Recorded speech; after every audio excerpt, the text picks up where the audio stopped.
Veuillez vous asseoir.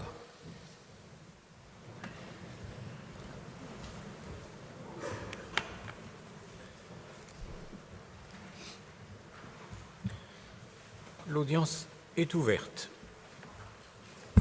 La Cour se réunit aujourd'hui pour entendre le premier tour d'observations orales de la Fédération de Russie sur la demande en indication de mesures conservatoires présentée par l'Ukraine.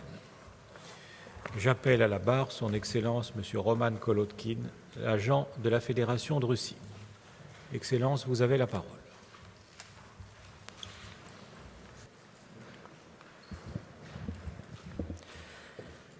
Mr. President, distinguished members of the Court, it is an honor for me to again address the Court on behalf of my country. You have before you two different cases. One concerns alleged violations of the ICSFT in eastern Ukraine, the other, alleged violations of the third in Crimea. By submitting these two cases in one, Ukraine seeks artificially to merge two different situations governed by two different legal instruments occurring in two different geographical regions.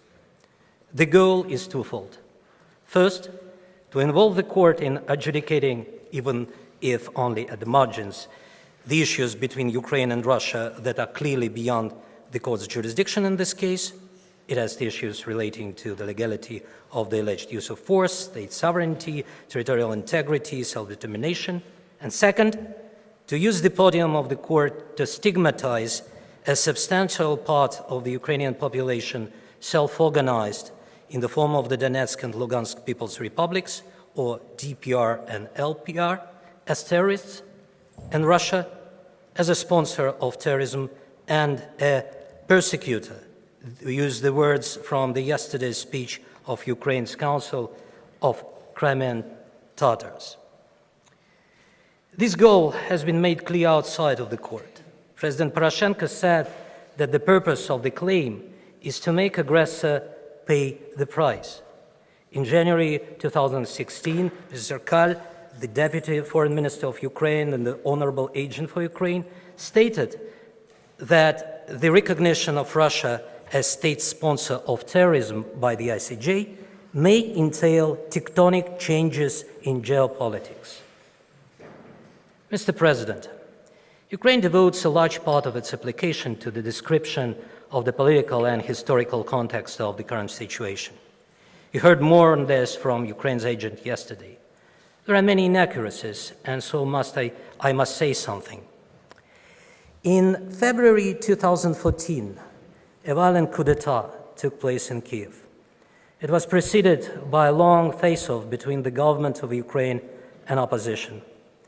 The pretext was the decision by the Ukrainian government to suspend preparation for the signature of an association agreement with the European Union in order to explore further steps. The real problem was, however, created by the opposition in Ukraine, which confronted the people of Ukraine with a stark but fictitious choice. Ukraine moves ahead either with Europe or with Russia. This false choice largely split the country. The predominantly Russian-speaking population of Ukraine's east and Crimea wished to secure their historic, economic, and cultural ties with Russia while not excluding at all cooperation with Western Europe. Ukraine's west, by that time dominated by Ukrainian nationalists, instead wished to sever relations with Russia. In early 2014, a wave of violence started in Ukraine's west and surged over the country. Extremist groups seized administrative buildings, police stations, and military arsenals. Local authorities in the western Ukraine were overthrown. Extremist armed groups came to Kiev. Protesters besieged the cabinet of ministers. Monsieur Kolotkin, puis-je vous demander de ralentir légèrement le rythme de votre exposé pour permettre aux interprètes de mieux suivre? Excusez-moi, je vous remercie. Protesters besieged the cabinet of ministers and attempted to storm the presidential administration. Organized violence against the police became widespread. Thousands of radicals were throwing Molotov cocktails and policemen were burning. The leading forces in all this were ultranationalist organizations such as Right Sector and Svoboda, who traced their descent from Ukraine's ultranationalist actors notorious as accomplices in the heinous crimes of the Second World War. On the 21st of February 2014, an agreement to settle the crisis was signed by President Yanukovych and the opposition leaders. However, the protesters escalated the hostilities further, and shooting started, leaving tens of people dead, including at least 13 police officers and hundreds wounded. On the night of the 22nd of February, armed extremists stormed the government premises. President Yanukovych left Kiev in fear for his life. Now, under control of the coup d'etat leaders, the Ukrainian parliament unconstitutionally deposed President Yanukovych and appointed Maidan leader Turchinov as acting president. Instead of trying to establish a coalition government to de-escalate tensions, the new authorities fostered division with the government of the victors. One of the very first steps of the new Ukrainian parliament was to strip the Russian language of its official status in half of Ukraine's regions provided by law. This move was instantly criticized by OSCE as heavily divisive and was ultimately vetoed by the acting president. However, the anti-Russian message from the authorities could not somehow evaporate. The violent uprisings in western Ukraine and subsequent bloody coup d'etat in Kiev sent a tremor throughout the country. Predominantly Russian-speaking regions in the east watched in growing fear as Ukrainian nationalists issued threats against those who opposed the coup. Anti-coup movements surged, protesting against the destruction of Ukraine's constitution, anti-Russian actions and hatred, and calling, in consequence, for autonomy and federalization. They also resented the denial of their human rights and widespread corruption. Clashes with pro-coup extremists followed. On the 2nd of May 2014, pro-coup extremists attacked the public assembly in Odessa. Anti-coup protesters sought refuge in the labor union building, but were burned alive there. Police were present at the spot, but did not intervene. Total casualties numbered 48 dead and 226 injured. To this day, the perpetrators have not been brought to justice by Ukraine. In April 2014, the acting president launched the so-called Anti-Terrorist Operation, ATO, in Donbass. That led to the tragic civil war in the east of Ukraine. In addition to Ukraine's regular armed forces, the ATO involves the use of irregular volunteer battalions, whose atrocities feature constantly in the reports of international organizations concerned, including the Office of High Commission, of Human Rights. Mr. President, members of the court, a brief word on Crimea. Ukraine has elected to devote an important part of its application to the issue of sovereignty of Crimea. We disagree with what it has said and see it as an opposite given the confines of its case. After being a part of Russia for 170 years, Crimea was transferred to Ukraine in 1954, when both Russia and Ukraine were part of the USSR. The people of Crimea were not consulted. When Ukraine proclaimed independence in 1991, the people of Crimea were not consulted again. In 1995, Ukraine purported to abrogate the Crimean constitution and the post of the president of Crimea, again without the consent of the Crimean people. The horrific images of the so-called peaceful protest in the governmental quarters of Kiev, violence that escalated throughout Ukraine in the aftermath of the coup d'etat, had a massive impact among Crimeans, leading to a general fear of an armed assault. Right-wing radicals were threatening to come to Crimea.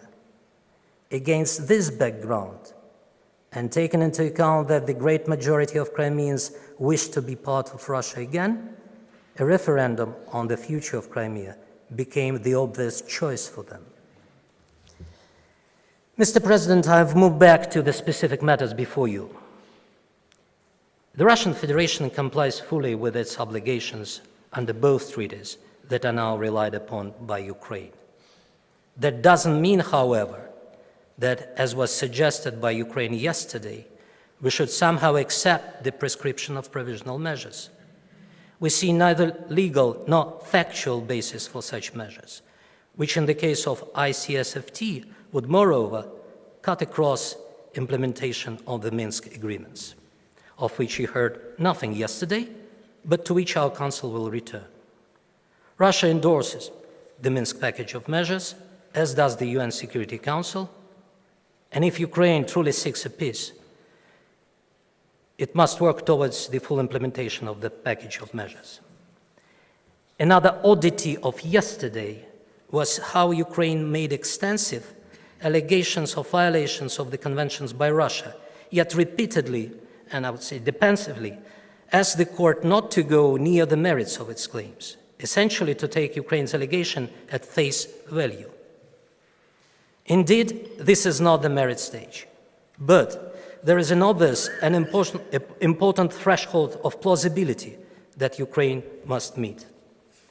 Mr. President, members of the court, I now hand over to the second agent of the Russian Federation, Mr. Rogachev, who will introduce our position on the ICSFT and who will be followed by Mr. Wordsworth and Professor Zimmerman. We will then turn to the third, which will be introduced by Mr. Lukyantsov and completed by Professor Fortol. Thank you for your attention. May I ask you to call Mr. Rogachev to the podium. Merci, Excellence. Je donne la parole à Monsieur Ilya Rogachev, agent de la Fédération de Russie.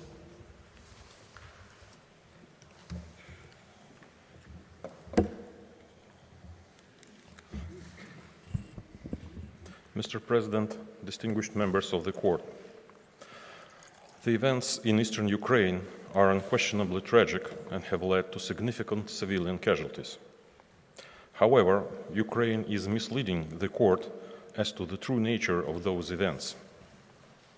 This true nature is of an armed conflict that is being waged by Ukrainian authorities and by its armed forces, including irregular battalions established by ultranationalists, against the people of eastern Ukraine, self-organized in the DPR and the LPR, seeking to protect themselves from those who seized power through the violent coup d'etat of 2014.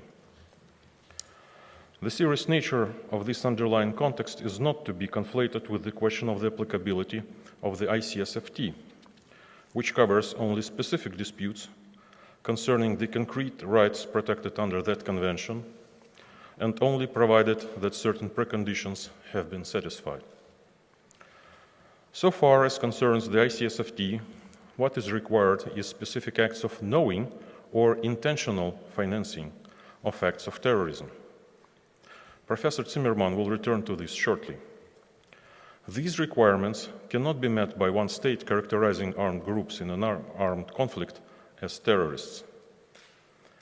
Mr. President, it is an obvious starting point that no international body or organization seized of the current situation in East Ukraine qualifies the ongoing hostilities in terms of terrorism.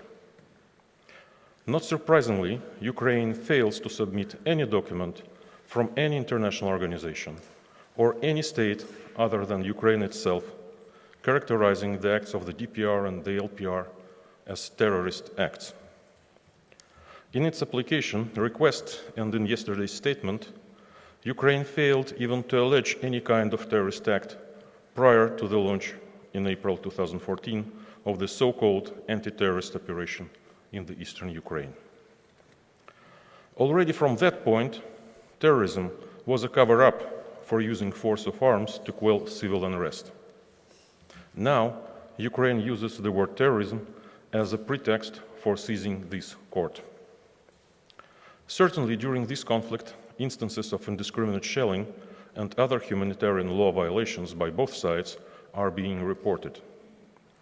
The main cause of civilian casualties, indiscriminate shelling, has been characterized as a violation of international humanitarian law.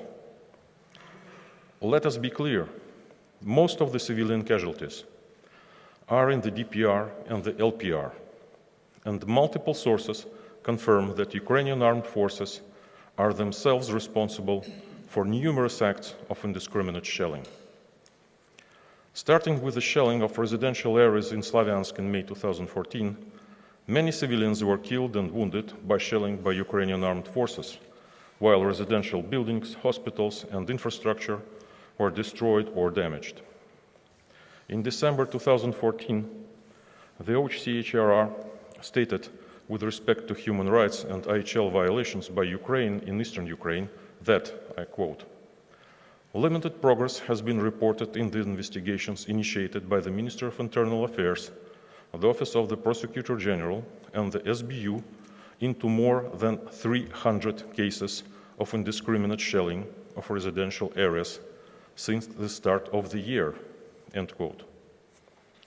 Such indiscriminate shelling by Ukraine has continued throughout the conflict and is recorded in the reports of the OHCHR and the OSCE. It is therefore incoherent for Ukraine to state that alleged acts of indiscriminate shelling by the opposition side constitute terrorism. Should the applicant's approach to the applicability of the ICSFT be accepted, Ukraine's own conduct would constitute a central feature of these very proceedings.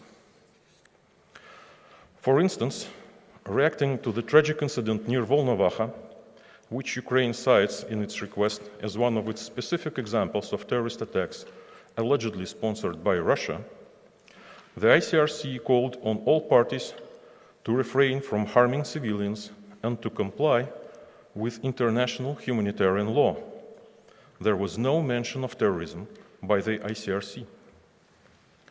Mr. President, in the context of the provisional measures orders that Ukraine is now seeking, it is important also to take into account the great efforts to resolve this conflict. On 12 February 2015, a significant step was taken to de-escalate the conflict. The package of measures for implementation of the Minsk agreements was signed. The Minsk agreements are repeatedly referred to by international actors as the only uncontested solution to the conflict. And on 17 February 2015, package of measures was formally endorsed by the UN Security Council.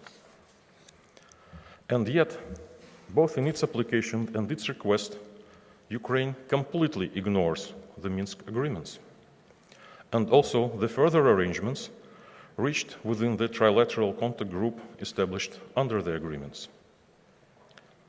Mr. Wordsworth will return to some of the details of the Minsk process, but I would add for now that both the DPR and the LPR, which Ukraine now wants to stigmatize as terrorists, signed the Minsk agreements and are represented in the trilateral group where Ukraine's government continues to engage with them. Mr. President, we all know that there are different places in the world where people and entities, being parties to non-international armed conflicts, are fighting with central governments. Stigmatizing these people and entities as terrorists and those who help them as sponsors of terrorism could have dangerous consequences far beyond this case. As the ICRC has cautioned, the branding of non-state adversaries as terrorists, and I quote, may prove to be an obstacle to eventual peace negotiations or national reconciliation that are necessary in order to end an armed conflict and ensure peace." End quote. Economically, even more than in political domain, Ukraine interacts with those whom it labels as terrorists. While portraying Russia as a sponsor of terrorism, Ukraine itself and entities under Ukraine's jurisdiction continued until very recently to trade and provide significant financial resources to entities operating under the Donbas de facto authorities. According to a member of the Ukrainian parliament, about 40% of all expenses of the DPR-LPR controlled territories are covered by trade, taxes, and other financing by Ukraine. The volume of economic exchanges is such that when on the 26th January 2017, nationalists blocked the railroad supply of coal from Donbas into the rest of Ukraine, exactly under the pretext of the need for the state itself to stop, quote, financing terrorists in the East, end quote, the government had to declare emergency situation in the whole country. Following its own logic, is Ukraine itself to be considered a sponsor of terrorism? Mr. President, at this stage, I would like to address the tragic catastrophe of MH17. The investigation of this tragedy is still ongoing. Russia has cooperated extensively with the Dutch Safety Board, DSB, and the Joint Investigative Team, JIT, in particular by providing them with the assistance requested. The Russian authorities and experts have expressed disagreement with the findings of the DSB and the JIT, and note that much evidence was left untouched by the investigators, as, for example, recorded by two Dutch journalists who recently visited the accident site. It should be noted that during the summer of 2014, the Ukrainian Army's anti-aircraft missile regiment number 156, equipped with Buk M1 missile systems, was stationed in the zone of conflict. The regiment's headquarters and its 1st Division were located in Avdiivka near Donetsk, its 2nd Division in Mariupol, and its 3rd in Lugansk. In total, the regiment was armed with 17 Buk M1 SAMs, identical to the one identified by the JIT. Here, a general point about Ukraine's evidence. In January 2016, Russia challenged similar material introduced by Ukraine in its applications against Russia in the European Court for Human Rights. You have in your dossier extracts from Russia's relevant observations. Ukraine has had more than a year to reply to the ECTHR, but has not done so. Nevertheless, for the purposes of this hearing, it is enough to note that neither the DSB nor the JIT appear to be concluding that civil airliner was shot down with malicious intent or, which is what matters most for today, that the equipment allegedly used was provided for that specific purpose. For the action to fall under the Montreal Convention, the intention must have been to shoot down a civilian aircraft, as military and other government aircraft are expressly excluded from the scope of this convention. For the ICSFT to apply, there must have been financing with the intent or knowledge that the funds allegedly provided be used for an act of terrorism against civilians.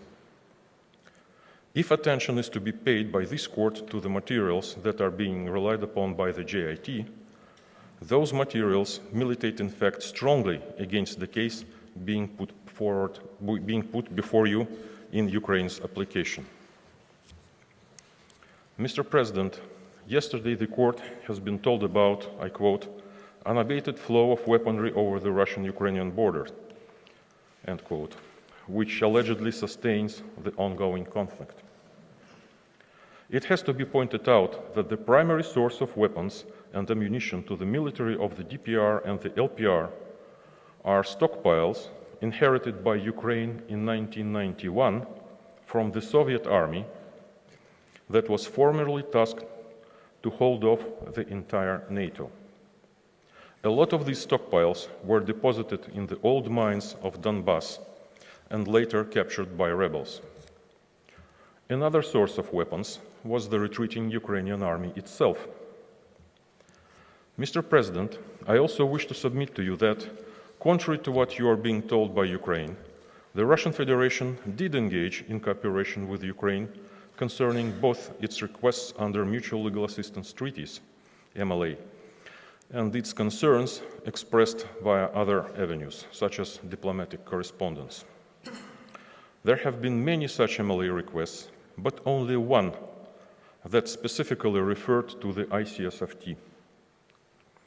At the same time, there were some 79 Ukrainian MLA requests, which, while relating to events in eastern Ukraine in one way or another, did not relate to the alleged financing of terrorism. The Russian authorities have responded to 69 of these and continue to work on the remaining 10, many of which were only recently received. Further, despite the requirement in Article 12 of the ICSFT that cooperation be carried out in conformity with any arrangements on mutual legal assistance or information exchange that may exist between the parties, Ukraine never sent any MLA requests to Russia concerning a number of the cases which now feature prominently in the application and the request.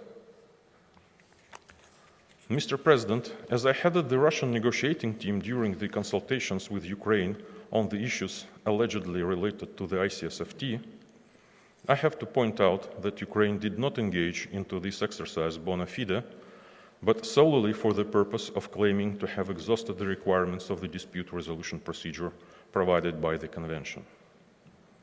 From the very outset, the intention was to take the Russian Federation to this court.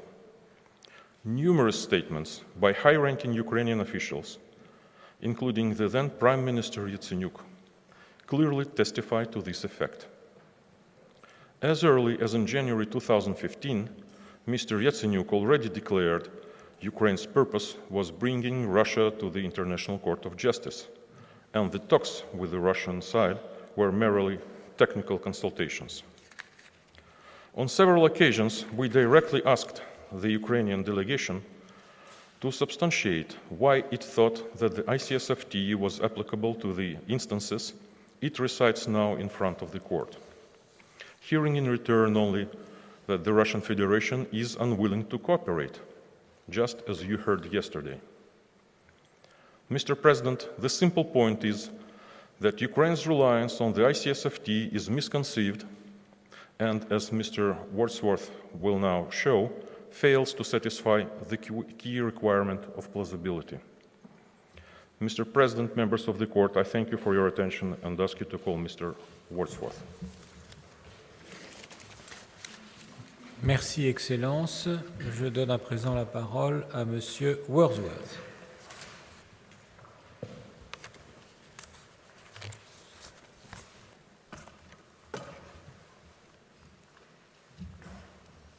Mr. President, members of the Court, it is an honour to appear before you and to have been asked by the Russian Federation to address up front the issue of plausibility.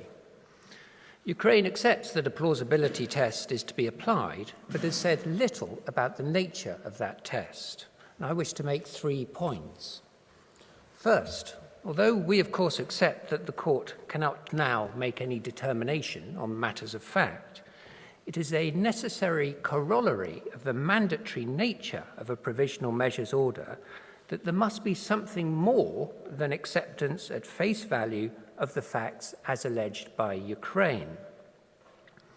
As Judge Abraham has explained, and you can see this at paragraph 1 of my outline, which is at tab 13 of your judge's folder, which is regrettably so hot from the printer that it is not yet tabbed or paginated.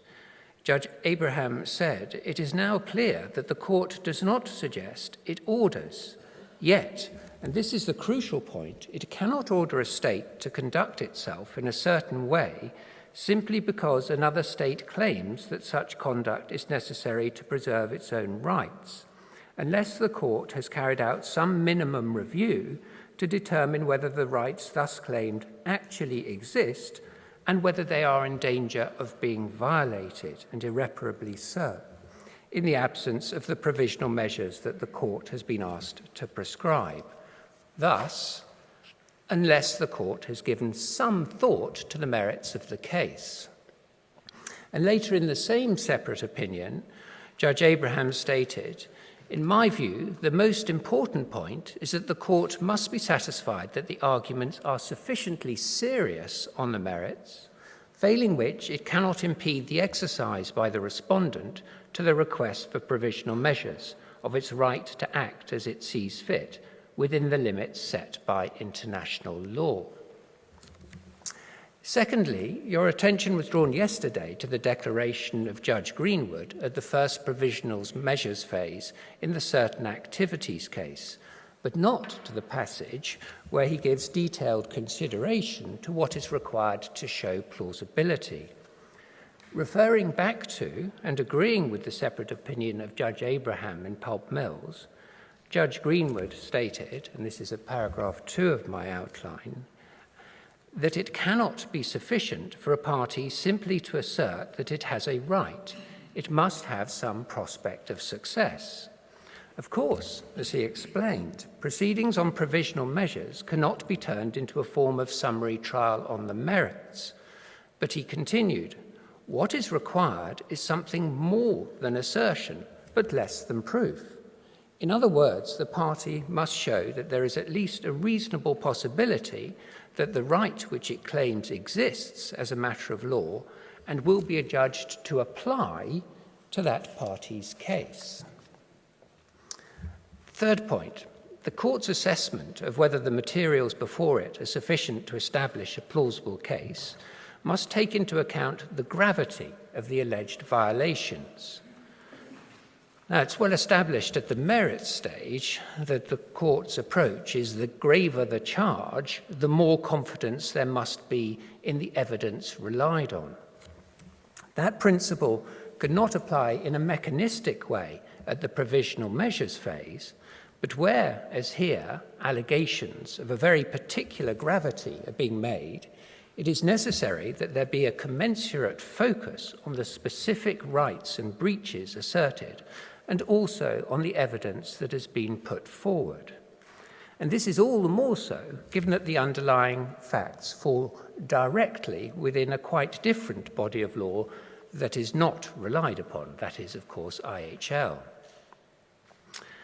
Against this backdrop, I move on to the sole right that Ukraine asserts with respect to the request, that is, the right to cooperation under Article 18, ICSFT, at para 4 of my outline.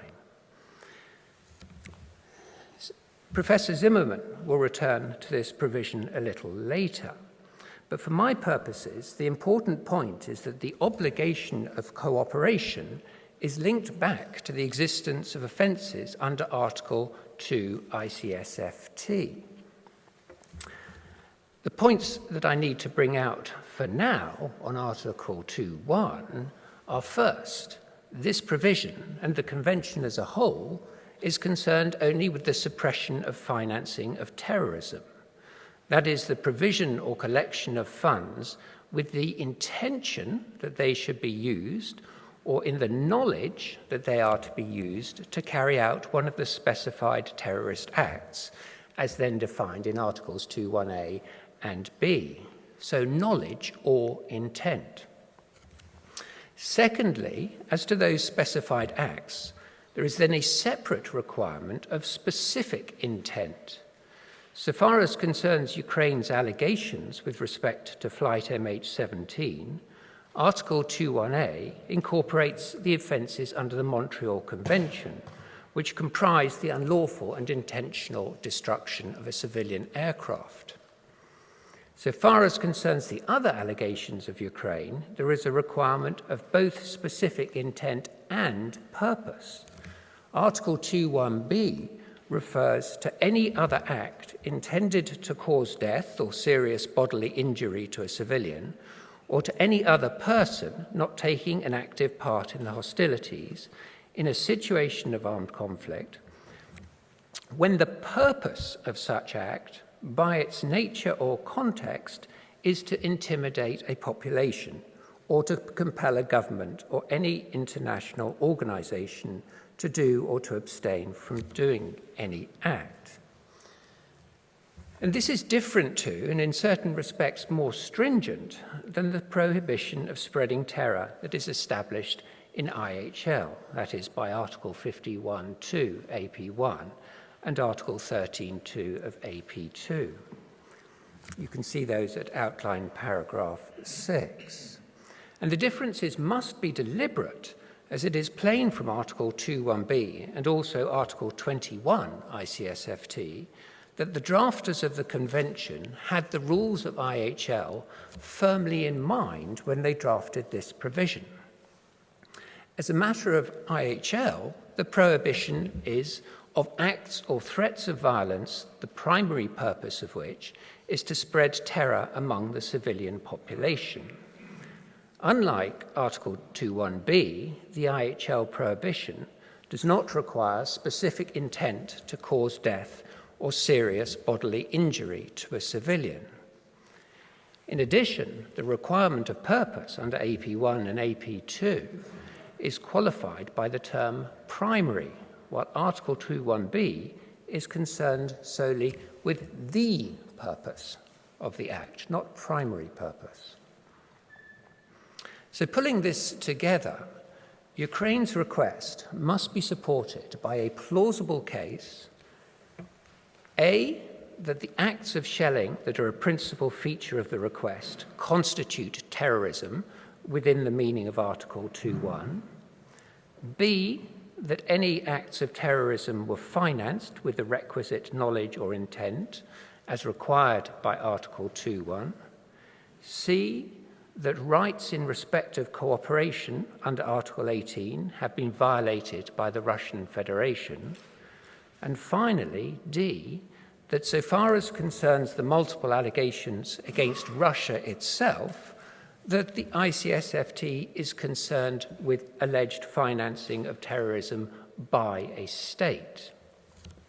And I'll take these in turn. And I start with the central point that the request is primarily concerned with acts in an ongoing armed conflict that are not correctly or even to the standard of reasonable possibility characterized as terrorist acts within Article 2.1 of the ICSFT. It suited Ukraine yesterday to seek to conflate the legally distinct concepts of indiscriminate attacks and terrorism, whilst on occasion referring also to targeted acts. There is no legal or other basis for this conflation.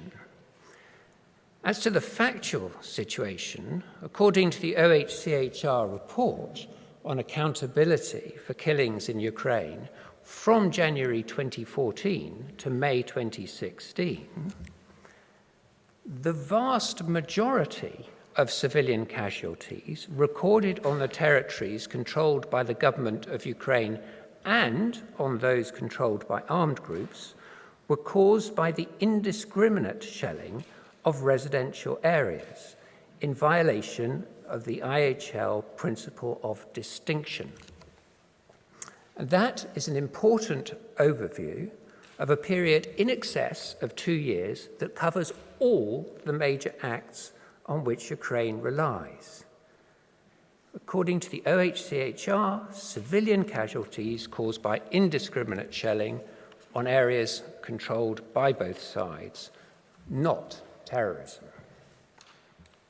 And when the court goes through the multiple reports of the OHCHR, the OSCE and the ICRC, it will see that the acts of indiscriminate shelling by all parties to the conflict in East Ukraine are never characterized as acts of terrorism. Instead, these acts are characterized by the OHCHR and the ICRC as violations of the IHL principles of distinction, proportionality, and precaution. And this is significant. Although these organisations are looking at the conflict through the prism of IHL, that body of law, of course, prohibits the spread of terror amongst the civilian population. The nature and scope of this prohibition, which is to be distinguished from the general prohibition of indiscriminate attacks, was considered and applied by the appeals chamber of the ICTY in Galic and Dragomir Milosevic. And yet, no doubt, quite deliberately, and notwithstanding the terminology that has been publicly and repeatedly adopted by Ukraine, the OHCHR and the ICRC never once speak of the spread of terror. Two examples of what the OHCHR is saying at paragraph 9 of my outline and on the screen. The OHCHR report on the human rights situation in Ukraine for 16th May to 15th August 2015 calls on all parties involved in the hostilities on Donetsk and Luhansk regions to respect international humanitarian law, particularly by complying with the principles of distinction, proportionality and precaution, and in any situation refraining from indiscriminate shelling of populated areas. The OHCHR report covering 16th August to 15th November 2016 calls on all parties involved in the hostilities in Donetsk and Luhansk regions to target only military objectives in line with binding legal obligations, prohibit indiscriminate acts, which do not distinguish between civilians and fighters, and ensure that subordinates do not direct attacks against civilians. Avoid, under all circumstances, carrying out attacks that are expected to cause incidental loss of civilian life, injury to civilians, and damage to civilian objects excessive to the anticipated concrete and direct military advantage. You'll find those examples from what the OHCHR is saying at tab 15 of the judge's folder. In passing, the court may recall that Ms. Marnie Chi yesterday referred to paragraph 207 of the OHCHR report of June 2014 in support of Ukraine's point that Russia is sponsoring terrorism. But the passage relied on is in the section of the OHCHR report dealing with detention and has nothing to do with alleged indiscriminate shelling or indeed any of the events on which Ukraine focused yesterday. As to the ICRC, this too has not suggested that the acts of shelling of populated areas by all parties to the conflict may constitute acts of terrorism, whether under IHL or otherwise. You'll find relevant passages at tab 16 of the judge's folder and set out at para 10 of my outline. In January 2015, after the bus was struck near Volnovarka with the terrible loss of life, the ICRC issued the following statement. We once again call on all parties to refrain from harming civilians and to comply with international humanitarian law. In particular, we remind them that indiscriminate acts are prohibited. And in June 2016, the ICRC issued a statement that when conducting military operations, constant care must be taken to spare the civilian population and civilian property. Under international humanitarian law, all those involved in the conflict must do their utmost to verify that targets are indeed military objectives. And there's an ICRC statement of 2nd February 2017 to similar effect at Annex 42 of Ukraine's dossier. And the court will also have noticed how these calls from the OHCHR and the ICRC have been addressed to all parties to the conflict, and it could not be otherwise. One of the striking features of the current request is that the evidence that Ukraine has put before the court suggests that the indiscriminate shelling that appears to be such a feature of this conflict is at least as much down to acts of or attributable acceptable to Ukraine. Indeed, the evidence relied on by Ukraine shows that civilian casualties from the indiscriminate shelling of populated areas have been greater in territory controlled by the DPR and LPR. You heard not one word yesterday about the civilian casualties on the eastern side of the contact line. You were shown one specially generated map called Major Attacks on Civilians. And the apparent message was that shells are launched from the east and land in the west. There are, however, OHCHR maps and related data that show a different and far more reliable picture. Civilian casualties caused by shelling either side of the contact line, but you are not taken to these. The references are at outline paragraph 11, and the first of these is at tab 17 of the judge's folder. There you see the OHCHR report of May to August 2015, which contains specific figures on civilian casualties from shelling at paragraphs 29 and 32. In the government-controlled territory, 165 civilian casualties, including 41 killed. On the DPR-LPR controlled territory, shelling caused 244 civilian casualties, including 69 killed. There was reference yesterday to OSCE crater analysis, and it is of obvious use in identifying the source of a given attack.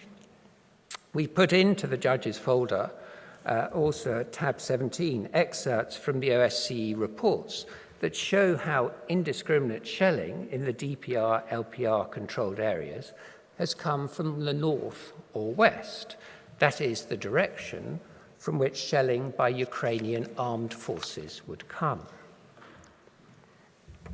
Moving forward, the OHCHR report for the period November 2015 to February 2016 contains a map at page 5. And you can see the contact line in red and how civilian casualties have occurred on both sides of the contact line, with in fact the greater number of civilian deaths on the DPR-LPR side of the line. The next OHCHR report, covering the period from February to May 2015, also contains a map showing a similar picture of shelling on both sides of the contact line, but with significant casualties caused by shelling from Ukraine's forces in the west. This is at tab 19 of your judge's folder. And again, that is supported by the OSCE crater analysis. For example, on 27th April 2016, 4 civilians were killed by shelling near a DPR checkpoint near Olenivka. The OSCE assessed the shells to have been fired from a west-southwest direction, i.e. from the territory held by Ukrainian armed forces. Fourth document, the OHCHR report for May to August 2016, tab 20 of your judge's folder. The map, now on your screen, shows that civilian casualties during the reporting period were greater in territory controlled by the DPR and LPR, and the origin of the shelling is again supported by OSCE analysis of specific shelling incidents. Finally, the most recent OHCHR report covering the period from August to November 2016, tab 21 of the judge's folder. Paragraph 4 states that in October, OHCHR recorded 8 times more civilian casualties in armed group-controlled territories than in government-controlled areas of the conflict zone, indicating that civilians in territories controlled by the armed groups continue to be particularly at risk of injury and death. Again, the map shows that civilian casualties during the reporting period were greater in the territories controlled by the DPR and LPR. And again, this is supported by OSCE analysis of specific shelling incidents. So what, if any, conclusions can safely be drawn for the purposes of this stage from this grim set of facts as they appear from the OHCHR reports and other sources? First, there is an ongoing armed conflict in which there has been an appalling loss of civilian life caused predominantly, according to the OHCHR, by indiscriminate shelling by all parties to the conflict. Secondly, it is Ukraine alone that is characterizing this as terrorism. Thirdly, if there were a plausible case of terrorism based on shelling in populated areas, it is one in which Ukraine would be centrally implicated. That last point of itself does not answer the question of plausibility, nor in turn of whether urgent measures should be ordered by this court so as to protect civilians at risk from any breach of the ICSFT. However, the fact that Ukraine's own evidence shows it to be at least equally engaged in the acts of indiscriminate shelling that are such a strong feature of the request does place a very important question mark next to the characterization that Ukraine alone places on these acts as acts of terrorism. And with that question mark in mind, I wish to take the court to the package of measures agreed on 12 February 2015 and annexed to Security Council Resolution 2202. The court will recall that the specific events at Volnovarka, Mariupol, and Kramatorsk that Ukraine focused on yesterday all took place before this package of measures was agreed. At paragraph 5 of the package, you see the parties agreed, and this is tab 22 of the judge's folder, para 12 of my outline, to ensure pardon and amnesty by enacting the law prohibiting the prosecution and punishment of persons in connection with the events that took place in certain areas of the Donetsk and Luhansk regions of Ukraine.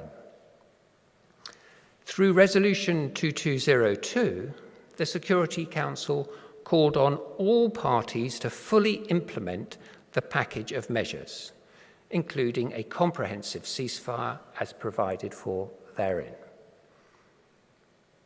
It is inconceivable that the parties would have agreed to such a pardon and amnesty, and that the Security Council would have called for implementation of, amongst other things, that pardon and amnesty, if the acts of indiscriminate shelling on which Ukraine now focuses were plausibly acts of terrorism.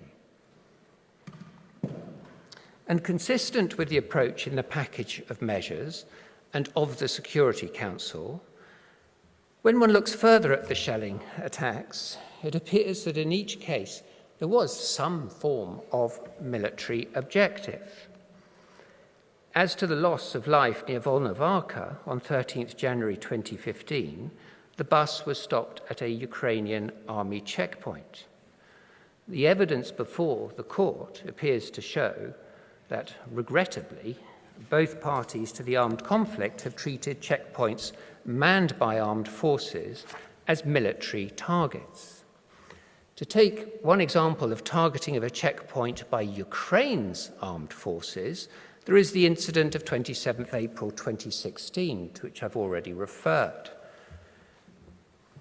As the OHCHR report for that period records, and this is para 14 of my outline, on 27th April 2016, civilians waiting to cross a checkpoint in Olenivka village on the road between Mariupol and Donetsk city were hit by shelling at night. 4 civilians were killed and 8 others were injured. According to OSCE crater analysis, the mortar rounds were fired from the west-southwesterly direction. This indicates the responsibility of the Ukrainian armed forces. The checkpoint is routinely both during day and nighttime, surrounded by passenger vehicles waiting to cross the contact line. As to the shelling in Mariupol on 24th January 2015, there is an OSCE spot report from which it may be deduced that the shelling was aimed at Ukrainian armed forces, a checkpoint. As to the shelling in Kramatorsk on 10th February 2015, it appears from the OSCE spot report that the shelling was within 200 to 300 meters of a Ukrainian military compound located in Lenin Street. And the loss of civilian life in January-February 2015 was in no sense confined to areas controlled by Ukraine's armed forces. For example, on 22nd January 2015, there were multiple civilian deaths and injuries when a trolley bus was hit at Kuprina Street in Donetsk City. A photograph of the scene is in your judges folder at tab 23, and the details are to be found in an OSCE spot report. 8 people killed, 13 injured. And reference to that is at tab 24, para 7 of the judges folder. Before moving to the next head of plausibility, I wish to focus briefly on the shelling at Avdiivka, said to have taken place within the week from 29th January to 5th February 2017, which was referred to yesterday as an example of intimidation of civilians and a terrorist act. Notably, Ukraine has not submitted the OSCE reports for this period. So what do they show? 29th January. There is fighting in the area around Avdiivka. The OSCE records that in violation of withdrawal lines, the SMM, that's the monitor, observed in government-controlled areas 4 tanks west of Avdiivka travelling east. The OSCE does not record any shelling in residential areas of Avdiivka. 30th January, the OSCE records various further tank movements by Ukraine's armed forces. Again, the OSCE does not record any shelling in residential areas of Avdiivka. 31st January, the OSCE records that in violation of the withdrawal lines, Ukraine's armed forces are moving 4 tanks to Avdiivka. The OSCE does not record any shelling in residential areas of Avdiivka, but it appears that the fighting was getting very close. And here is what was happening, according to a BBC report that we located late last night. Ukraine's easterly region knew hardship before the bombs. Now there is an ugly persistence to Europe's forgotten war. And even when the soundtrack of fighting swells, surreal normality persists, as well as resilience. It's like a concert every night. We can't sleep. We go to work, ride the bus, and there is a shooting all around. But even for Avdiivka, a city with a valuable industrial prize, which had already seen many battles, today felt like a new, uncertain chapter. You can see people just milling about, going about their everyday business here, while gunfire, mortars, artillery, just a short distance from here, you can hear it there, in the industrial area on the edge of this small city. There's been a violent stalemate in eastern Ukraine for 2 years. In that time, I've rarely witnessed such a presence from the Ukrainian military. By an apartment block which overlooks the front line, and where Anna still lives. We'll lodge the report with the registry this afternoon, but you see the basic point. Ukrainian armed forces lodging themselves in Avdiivka in a residential area. 1st February, the OSCE records that in violation of the respective withdrawal lines, In government-controlled areas, the SMM observed 4 tanks parked behind a building in Avdiivka. You can see the tanks and the OSCE monitoring vehicles in the photograph in the judge's folder at tab 23 and now on your screen. The OSCE also records that there was shelling in Avdiivka on that day. 2nd February, this is the date when Mr. Nunn says that a shell hit the apartment in which he was staying. In a report by a source that Ukraine itself has relied on, Bellingcat, it is reported that there was artillery fire hitting the neighbouring apartment building to where Ukraine's tanks were parked. And then 3rd February, the OSCE again records that in violation of the respective withdrawal lines, the SMM observed the following in government-controlled areas: 4 tanks, T-64s, in Avdiivka. So the evidence in no sense points to any terrorist act. It points to fighting around Avdiivka, to Ukrainian tanks being positioned in a residential area in Avdiivka, and to Ukrainian armed forces then being targeted. This is not plausibly a matter for the ICSFT. The pertinence of IHL is, by contrast, self-evident. I move on to the next element as to which Ukraine must also make a plausible showing, namely financing with the knowledge or intent required by Article 2.1. What evidence was put forward yesterday? Ukraine's case is that funds or weaponry have been provided to the DPR or LPR. The Honourable Agent for Russia has already pointed to certain evidentiary issues, but Ukraine's evidence on supply of weaponry in an ongoing armed conflict anyway does not assist the court.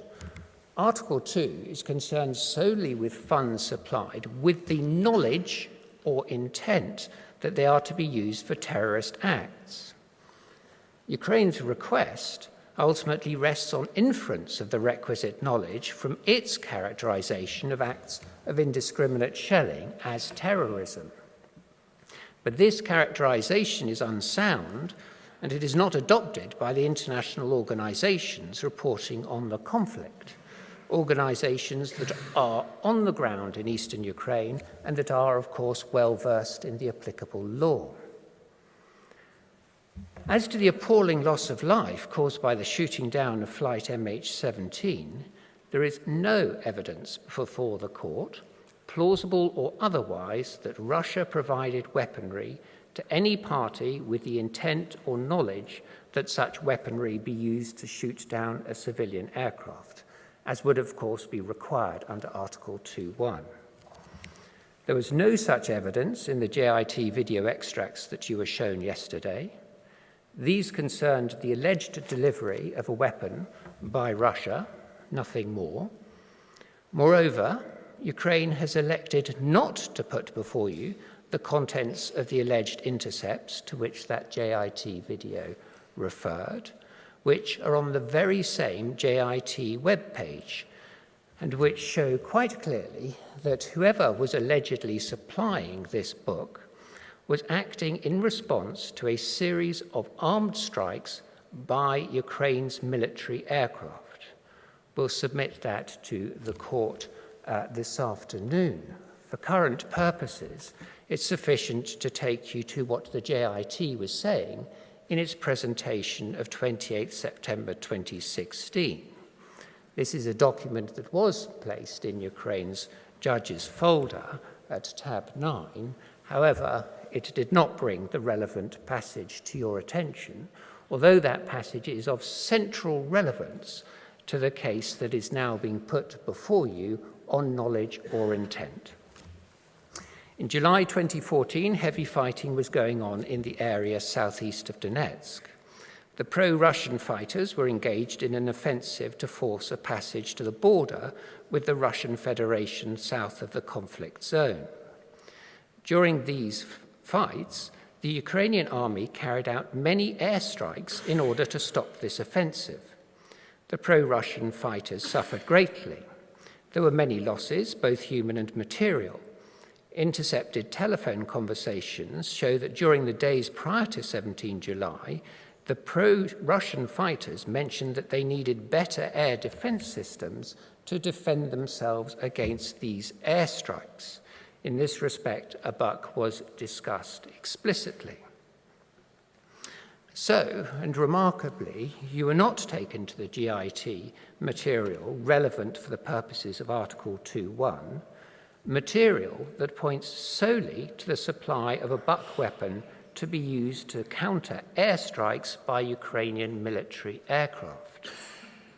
Now, Russia has very serious reservations as to the reliability of the evidence that the JIT has been relying on. But if account is to be taken of that evidence, it points categorically to the absence of any knowledge or intent to finance the intentional destruction of a civilian aircraft. Ms. Marni-Cheek also alleged yesterday that Russia was sponsoring terrorism in the form of bombings in the city of Kharkiv. Again, this is an allegation of extreme gravity, and yet all that was relied upon was a single press report containing the comments of someone who claims to be the spokesman of the so-called Kharkiv partisans. Ukraine's application focuses on the bombing in Kharkiv of 22nd February 2015, killing 3 people and wounding 15 others. Ukraine claims there, without reference to any evidentiary materials, that this bombing was supported by the Russian Federation. Notably, however, in the press report now relied on by Ukraine, the alleged spokesman says that this bombing was not carried out by the Kharkiv partisans. This leads me to the case on plausible rights under Article 18. The essence of Ukraine's case here is that Russia has been engaging in a charade so far as concerns cooperation. While pretending to cooperate and to answer or to seek further information in relation to requests for assistance, Russia has, it is in substance being alleged by Ukraine, acted in manifest bad faith by directly instigating and sponsoring terrorism. The court is asked to infer from Ukraine's claims that 1, the armed groups in East Ukraine are engaging in acts of terrorism, and 2, these acts are knowingly funded by Russia, that 3, there has been a breach of Article 18. But there is no plausible basis for the first 2 elements. And the evidence before the court simply does not make out a plausible case of the bad faith breach of Article 18 that Ukraine is contending for. As to Russia's actual cooperation, I refer back to what has been said by the Honourable Agent for Russia earlier today.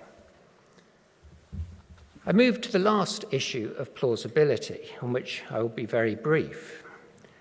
The striking point in the case, alongside the absence of plausibility, once the facts are examined in even a little detail, is that Ukraine is at least as engaged in the acts of indiscriminate shelling that it now wishes to portray as state-sponsored terrorism. This leads directly to a question as to whether the ICSFT is concerned at all with the prohibition of alleged acts of financing by the state per se. This is a matter that will now be addressed by Professor Zimmerman in the context of this court's prima facie jurisdiction. But it follows from his submissions on this issue that the threshold of plausibility is likewise not met.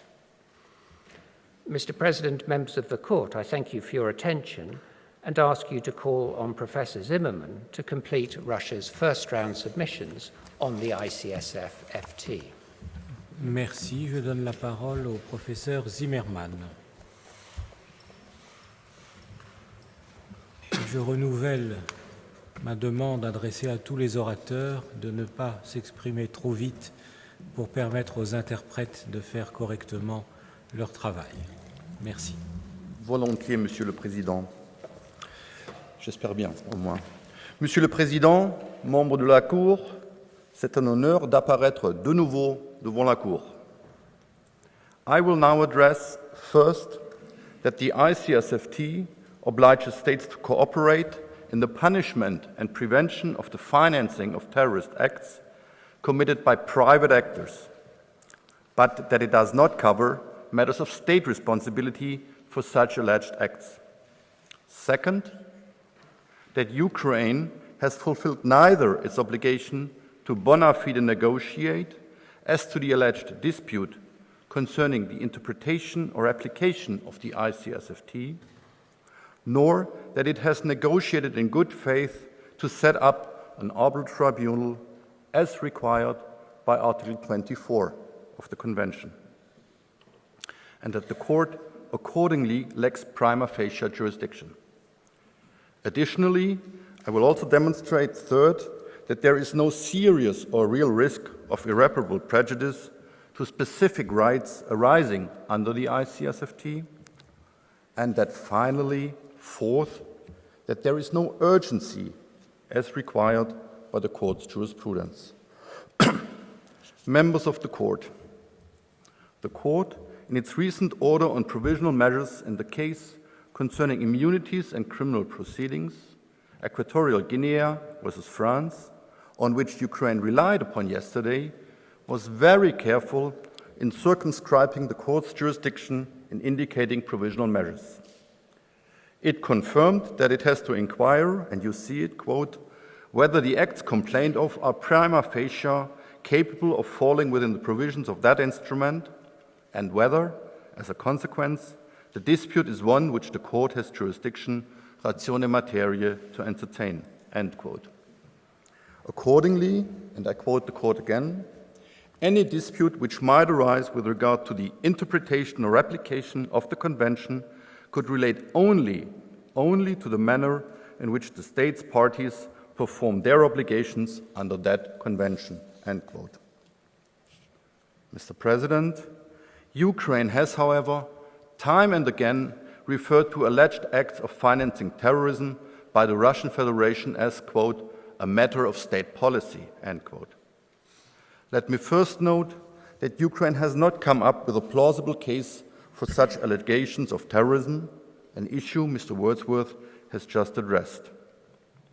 I will now demonstrate that purported instances of a state itself allegedly financing acts prohibited by the ICSFT do not fall within its jurisdictional scope, as set out in Article 24.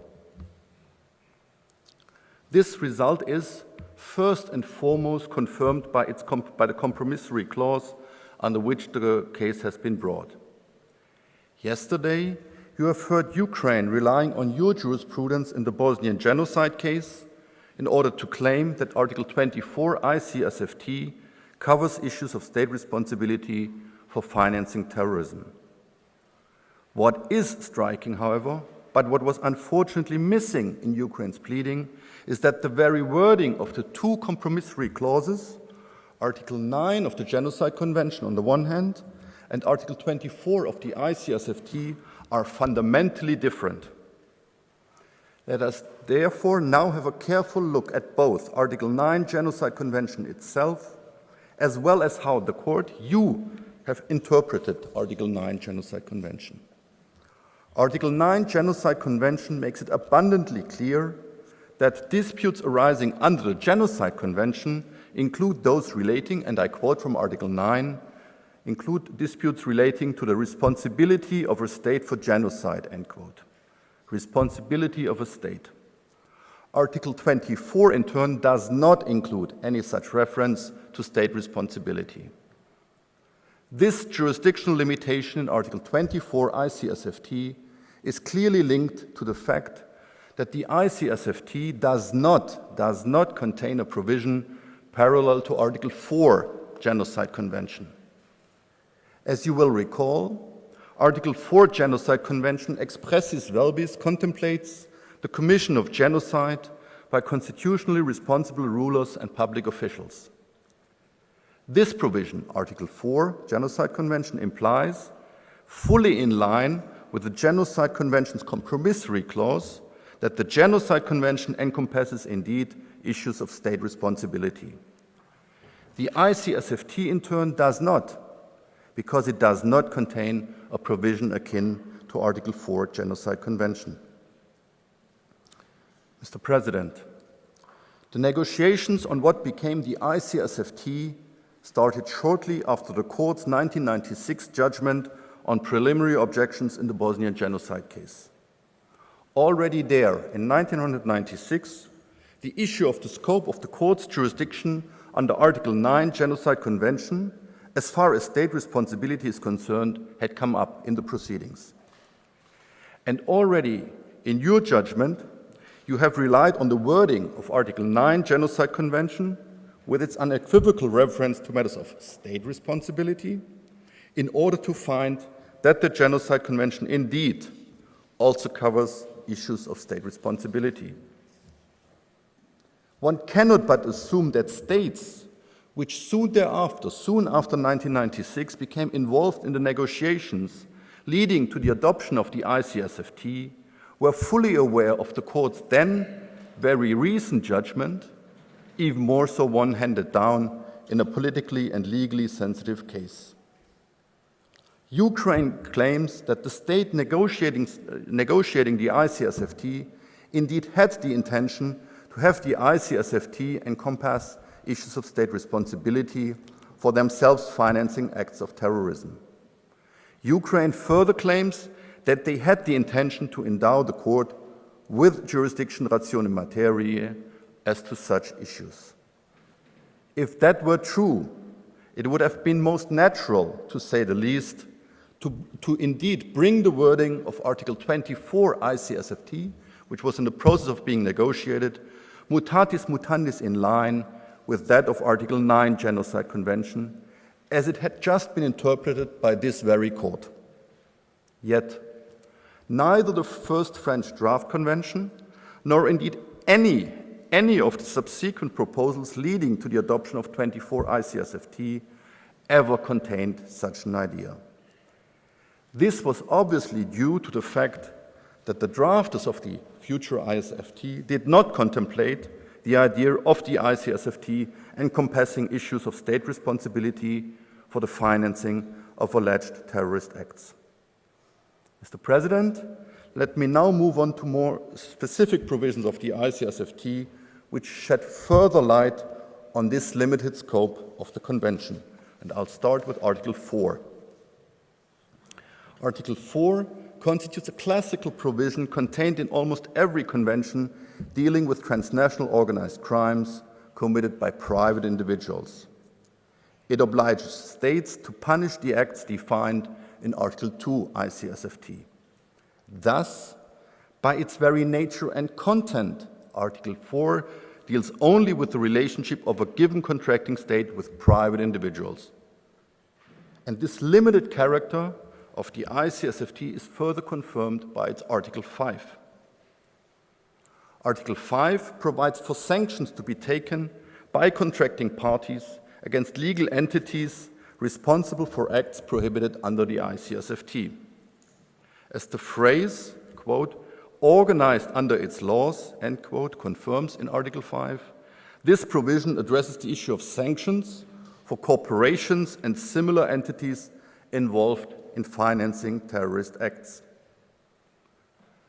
What is even more important is that Article 5 specifically regulates the criminal, civil, or administrative responsibility of such entities, without even mentioning with a single word issues of state responsibility.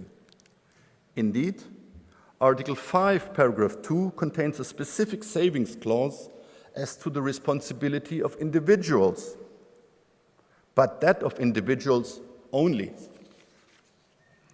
In contrast, when it comes to matters of state responsibility for financing terrorism, there is utter silence in Article 5.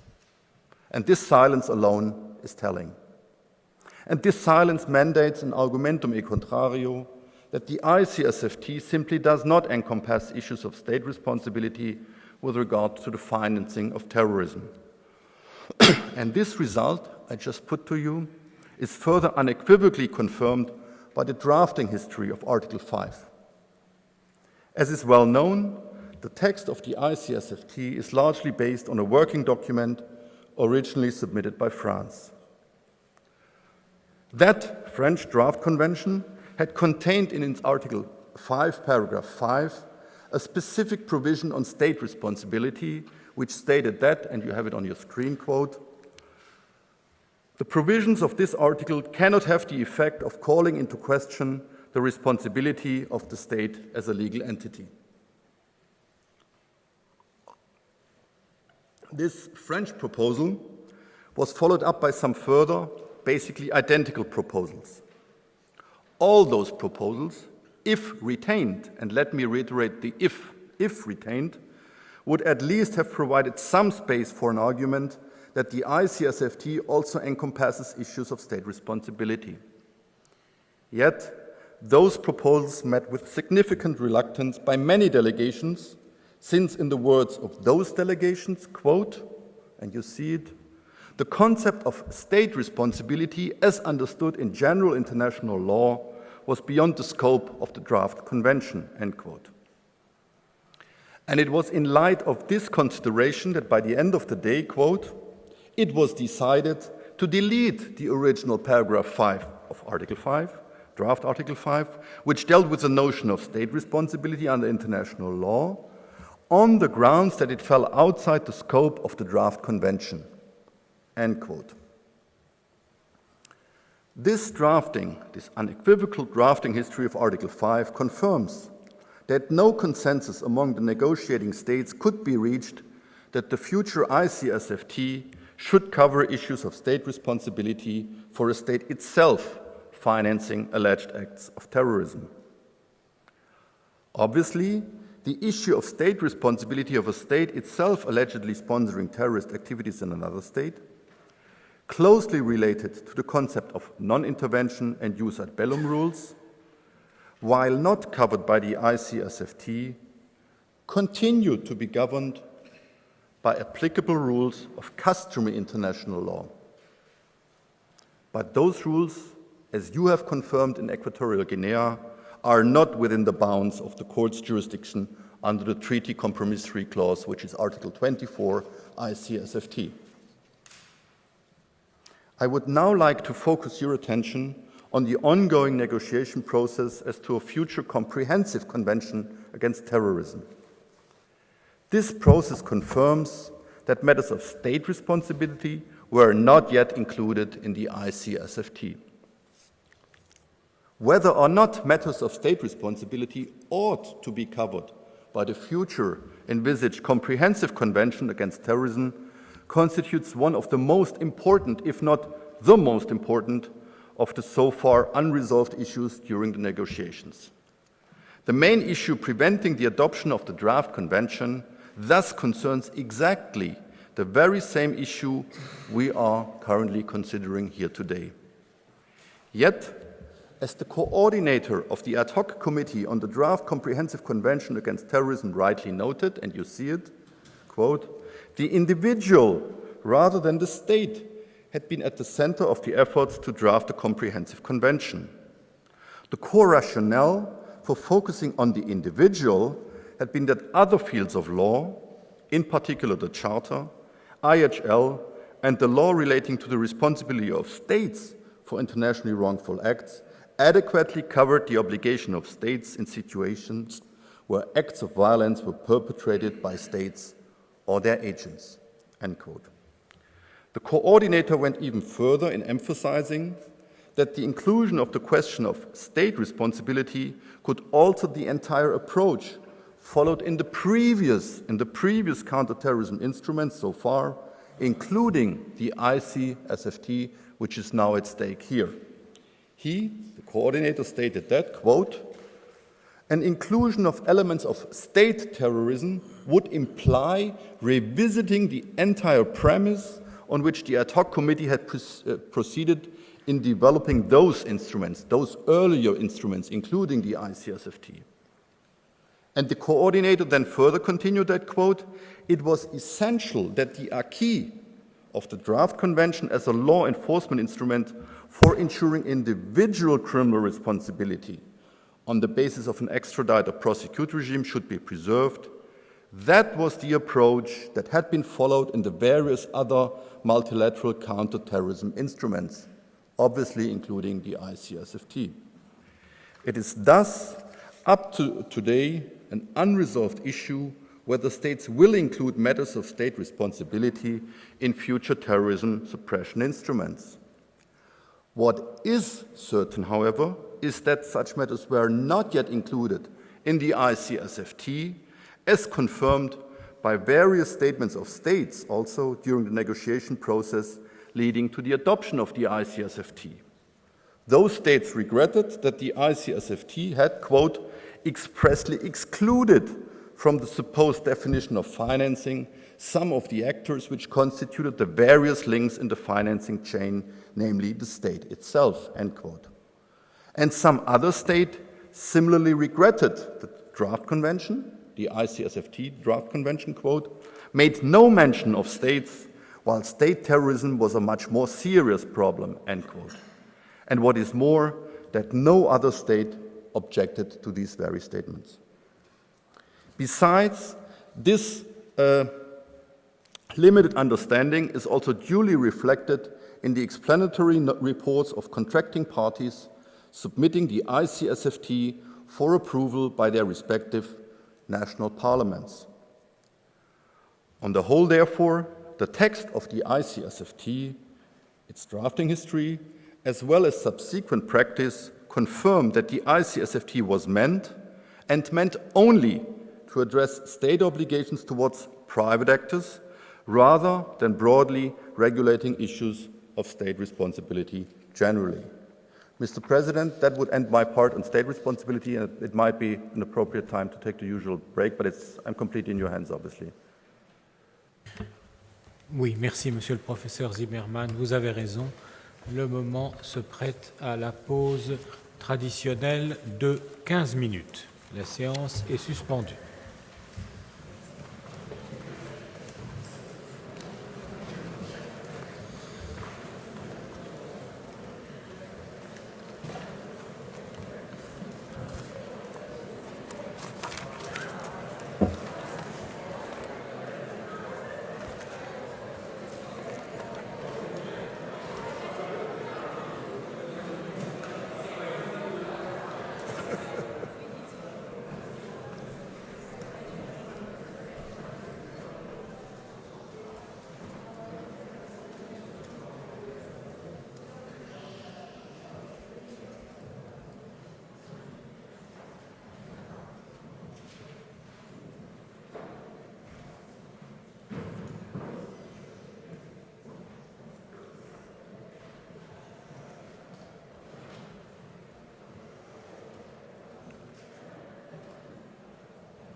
Veuillez vous asseoir.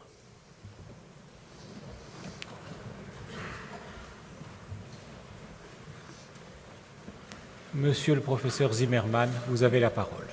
Merci, Monsieur le Président. Mr. President, members of the Court, before the break, I did address the general scope of the ICSFT and showed that it does not cover issues of state responsibility and that the Court accordingly does not have prima facie jurisdiction to deal with those issues. Let me now move on to the specific scope and content of Article 18 ICSFT, on which Ukraine relied so heavily. Unlike more generalized obligations, the duty to prevent, as laid down in Article 18 ICSFT, is significantly limited, and it is limited in various respects. First, states are only under an obligation to cooperate in the prevention of the specific acts of financing criminalized by the ICSFT. Those private acts, as shown, of financing must take place within the requisite knowledge or intent of acts of terrorism, as narrowly defined in Article 2, Paragraph 1 ICSFT. Put otherwise, Article 18, unlike other suppression conventions, but also in contrast to the Genocide Convention, does not contain an obligation to prevent such acts per se. Second, states are merely under an obligation to take all, quote, practicable measures, unquote, which further limits the underlying obligation. Third, the aforesaid obligation only applies as far as the prevention of preparations for acts prohibited by the ICSFT and undertaken in their own respective territory are concerned, but does not apply beyond. Fourth, a state party of the ICSFT may only be held responsible for breaching Article 18 if the acts prohibited by the Convention were actually committed, which, as previously shown by Mr. Wordsworth, has not been plausibly shown by Ukraine. Finally, fifth, the obligation is only triggered, to paraphrase your judgment in the Bosnian genocide case, quote, at the instant that the state learns of, or should normally have learned of, the existence of a serious risk that an act prohibited by the ICSFT will be committed, end quote. Thus, taking a holistic look at these various limitations contained in Article 18, it becomes obvious that the underlying obligation to cooperate in order to prevent certain acts is, contrary to what Ukraine has claimed, a very specific one that cannot be compared in content and scope to Article 1 Genocide Convention.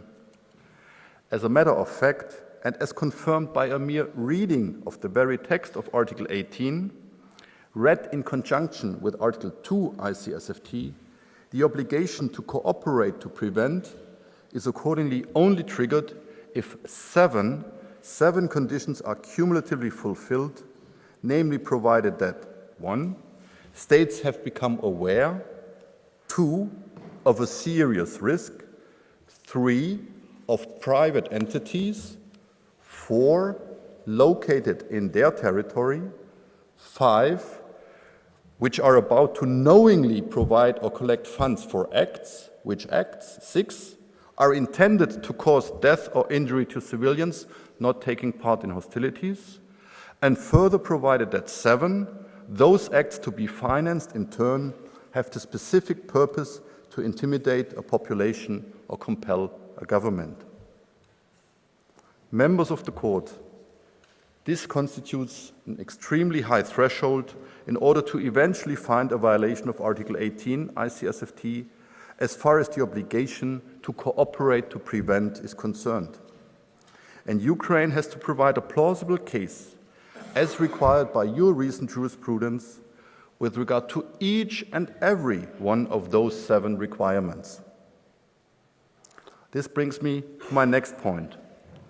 I will now demonstrate that Ukraine has not fulfilled its obligation to bona fide negotiate required by Article 24 ICSFT, which constitutes yet another reason why the Court lacks prima facie jurisdiction. Members of the Court, Article 24 ICSFT contains a cumulative requirement to negotiate as to both the substance of an alleged dispute arising under the Convention and, should those negotiations fail, to then negotiate in good faith as to the possible set-up of an arbitral tribunal to eventually solve such dispute. This confirms that the ICSFT perceives the Court as a last resort to which state parties may only turn once they have bona fide exhausted other possibilities of dispute settlement. And as the Court has confirmed, such words in a compromissory clause must be given effect. And to quote the court, negotiations require a genuine attempt to engage in discussions with the other party, even where they exist, to again quote the court, no express requirement that parties negotiate in good faith. Such obligation is implicit. End quote. At the same time, the requirement of bona fide negotiations is not satisfied if the party concerned, and I'm again quoting the court, insists upon its own position without contemplating any modification of it. End quote. It is against this background that I will now first demonstrate that Ukraine did not negotiate in good faith as to the substance of its alleged claim that the Russian Federation had violated its obligations under the ICSFT. Throughout the exchange of diplomatic notes, the Ukrainian side constantly insisted on its own position without showing any kind of willingness to engage in a meaningful discussion with the Russian Federation on issues falling within the scope of the ICSFT. In particular, Ukraine consistently came forward with allegations well beyond the scope of the ICSFT. As a matter of fact, almost each and every of Ukraine's diplomatic notes allegedly meant to address issues arising under the ICSFT and under the ICSFT only, were closely interwoven with accusations against the Russian Federation connected to the prohibition of the use of force. Besides, Ukraine was simply expecting Russia to fulfill Ukraine's demands by, and I'm now quoting from the various diplomatic notes of Ukraine, demands by requiring, calling upon, strongly demanding, reiterating its calls, strongly urging the Russian Federation to change its behavior, while at the same time frequently per se condemning such behavior. Those expressions were not even meant to further an atmosphere for bona fide negotiations. They rather aimed at escalating tensions between the parties by bringing forward allegations unconnected with the ICSFT. What is more is that the Russian Federation had on several occasions requested Ukraine to provide evidentiary material and comprehensive information and data in order to be able to verify Ukraine's claims and, should they have proven correct, take appropriate measures required by the ICSFT. Yet, unfortunately, Ukraine did not follow up on such requests and, at some point, suddenly proclaimed, quote, that further attempts to resolve the dispute through negotiations will be fruitless. Although the parties were just in the course of agreeing on yet another round of negotiations, rendering the dialogue pointless already before the further discussions had even started. And Mr. President, the very same holds true as far as the negotiations on the possible setup of an arbitral tribunal is concerned. Let me just focus, given time restraints, on 3 points, all of which suffice, however, to demonstrate that Ukraine had not entered into a bona fide effort to try to set up an arbitral tribunal as required by Article 24 ICSFT.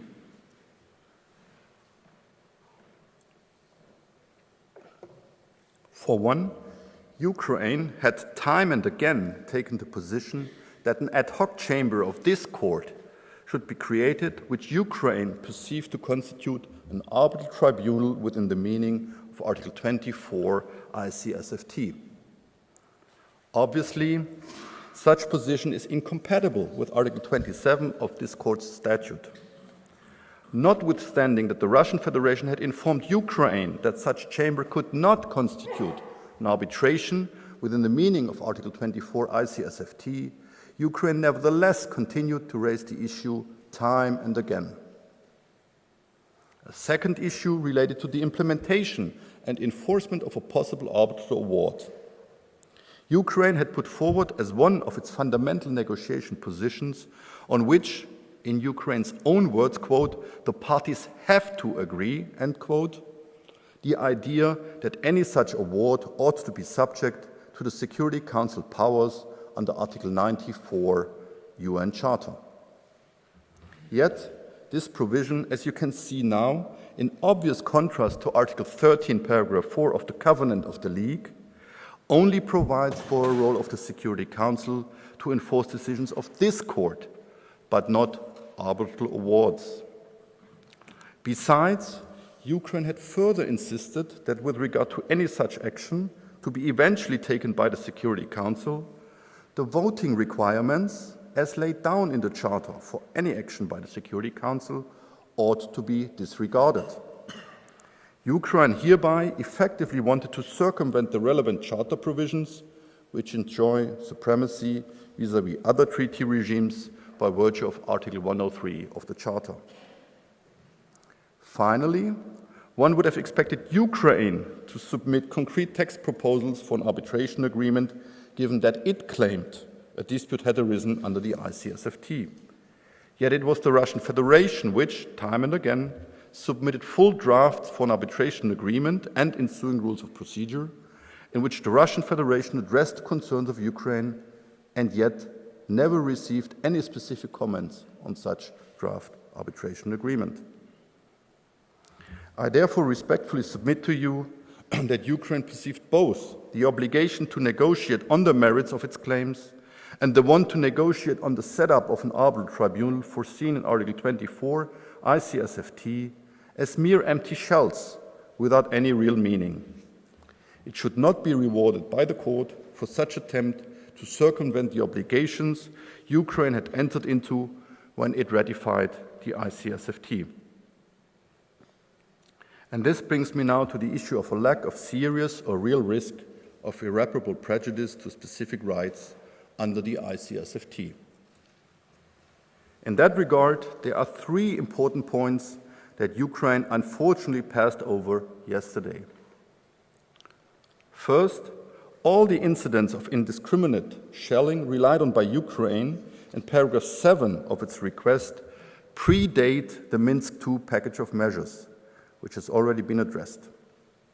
While Minsk II might have not been fully implemented yet, it nevertheless remains a crucial factor when it comes to the assessment of risk in relation to a request for provisional measures that is based on specific events that predate this agreement. This is because it has had a very real impact on the ground in terms of reducing the number of deaths and injuries to civilians caused by indiscriminate shelling.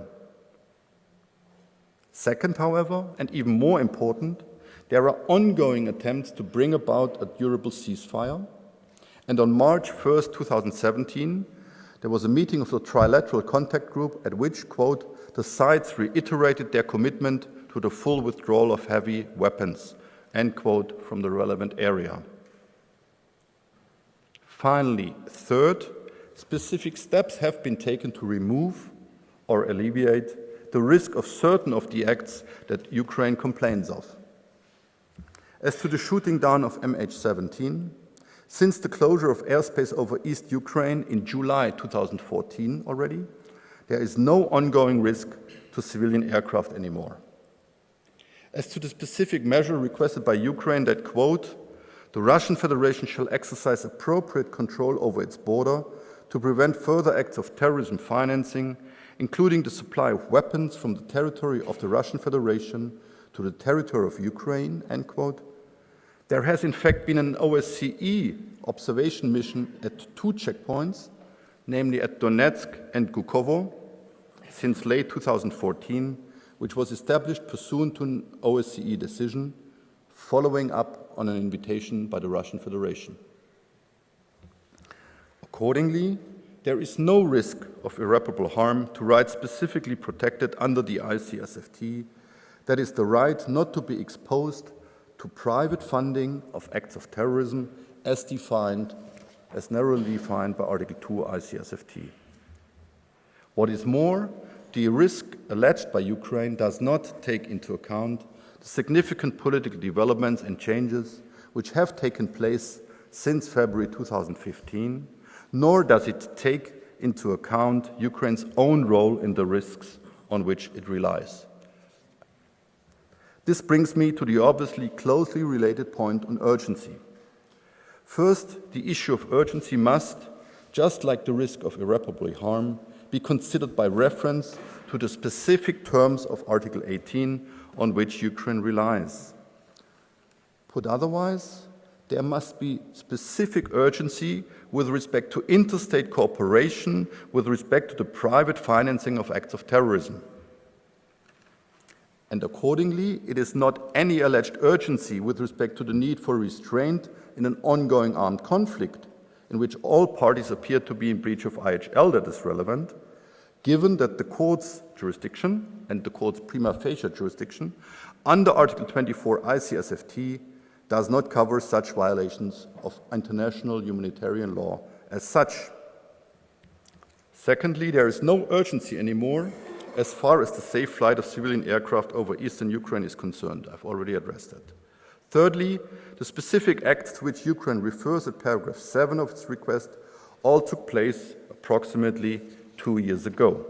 Fourth, Russia submits that there's an imperative need to demonstrate sensitivity to the ongoing political processes and that the court should refrain from indicating measures which would undermine such processes and/or have a negative effect on the affected population.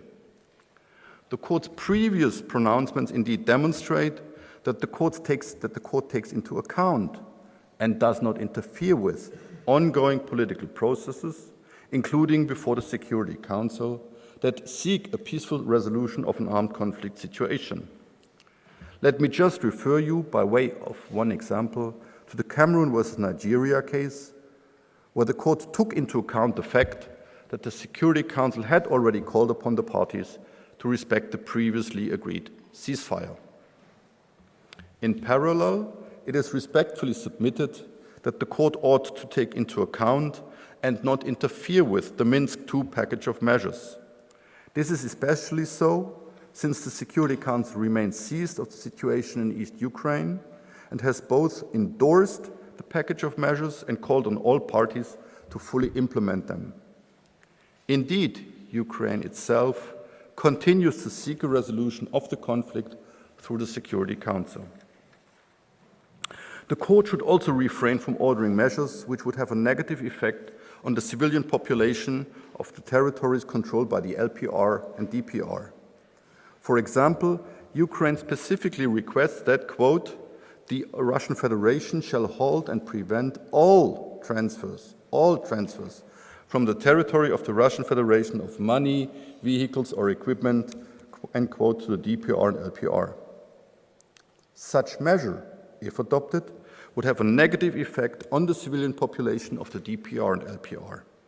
It would also undermine various aspects of implementation of the Minsk process, given that, 1, Minsk I, paragraph 8, calls to, quote, adopt measures aimed at improving the situation in Donbass, end quote, while second, Minsk II, paragraph 7, confirms the need to, quote, ensure safe access, delivery, storage, and distribution of humanitarian assistance to those in need, end quote.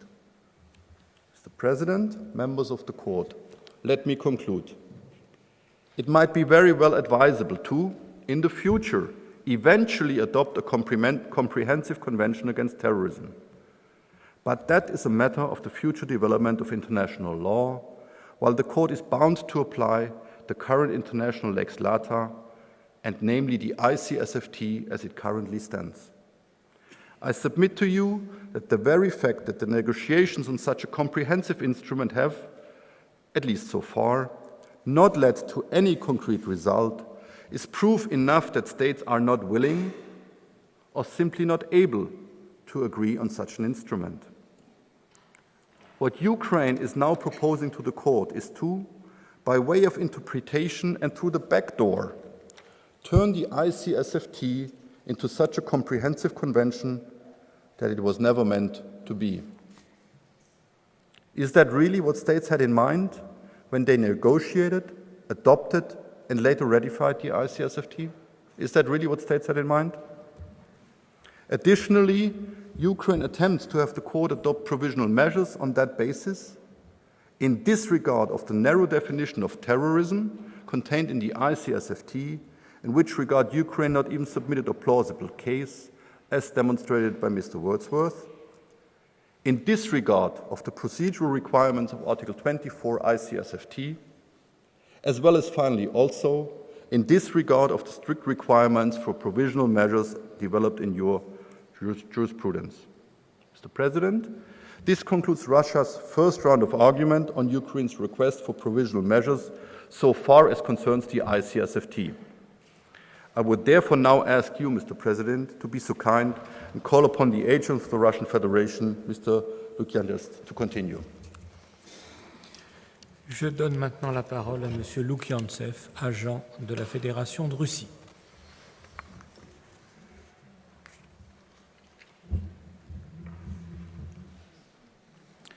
Mr. President, distinguished members of the Court, it is a great honor for me to address this Court on behalf of my country. I will now address the second basis for the jurisdiction of this Court invoked by Ukraine, the International Convention on the Elimination of All Forms of Racial Discrimination. Ukraine has requested the Court to impose provisional measures ostensibly to protect basic human rights of the residents of Crimea from discrimination. However, the text of the request is full of terms such as aggression, occupation, or illegal referendum. Moreover, whereas Ukraine is now seeking to invoke CERT with respect to Crimea, for years Ukraine has demonstrated a long-standing record of discrimination of Crimean Tatars in Crimea, and it continues with discrimination on the territory under its authority. Ukraine has also condoned measures to discontinue the water supply to the peninsula in the agricultural season, and also supports those who established the so-called civil blockade and those who demolished electricity lines supplying the peninsula. Ukraine now requests the Court to consider as discriminatory the ban on an organization whose leaders support and implement such measures. All this shows that the goal of the application has nothing to do with CERT and the protection of human rights. It is about the status of Crimea, which is not relevant for this case brought under Article 22 of the Convention. Russia does not dispute the applicability of CERT in the territory of Crimea. During the hearing, we shall demonstrate that there are no plausible grounds to believe that the Russian Federation conducts a campaign of cultural erasure, a term invented and used only by the applicant. Russia undertakes great efforts to promote the harmonious development of all ethnic groups in Crimea. That stands in sharp contrast to how the situation was prior to 2014. Russia's efforts are undertaken despite the difficulties that Ukraine is seeking to impose by its measures against the residents of Crimea. Professor Forto will further explain why the request does not meet applicable legal requirements. In its application, Ukraine asserts that Crimean Tatars witnessed a cultural rebirth under Ukrainian sovereignty. Moreover, in Ukraine's observations yesterday, it was asserted that Crimean Tatars are particularly vulnerable since they have lost the protection of the government of Ukraine and that Ukraine has never been known for ethnic tensions. These statements are not accurate. The CERT Committee repeatedly found that Ukraine had been discriminating Crimean Tatars for decades when Crimea was under its authority, as demonstrated by citations of the committee in your folder. Most recently, in 2016, the CERT Committee concluded that Crimean Tatars who went to regions under the authority of Ukraine after 2014, quote, face difficulties with regard to access to employment, social services, and education and lack support, end of quote. The dubious record of Ukraine in protecting national minorities' rights in Crimea before 2014, or even currently on its territory, is further confirmed by the latest 16th OHCHR report on the situation in Ukraine. Mr. President, distinguished members of the Court, Russia takes substantive measures to support the Crimean Tatar and Ukrainian communities and promote their culture in Crimea despite the financial crisis, despite efforts described above to impair access to basic commodities. I would submit that such efforts had never been undertaken in this territory. According to the census conducted more than half a year after the March 2014 reunification with Russia, 277,336 Tatars, including Crimean Tatars, and 344,515 Ukrainians live in Crimea, a picture clearly inconsistent with allegations of cultural erasure painted by Ukraine. What is more in contrast with what the court is asked to believe, more than 1 million citizens of Ukraine in total have moved to Russia after 2014. There are currently 2.6 million citizens of Ukraine on the territory of the Russian Federation.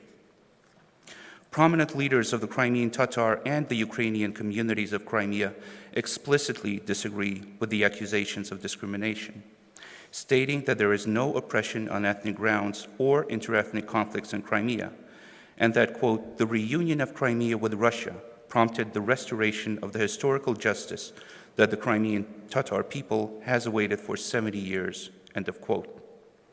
There is a number of statements and interviews of community leaders in Crimea, as well as of foreign nationals who visited Crimea on different occasions that you will find in your folders.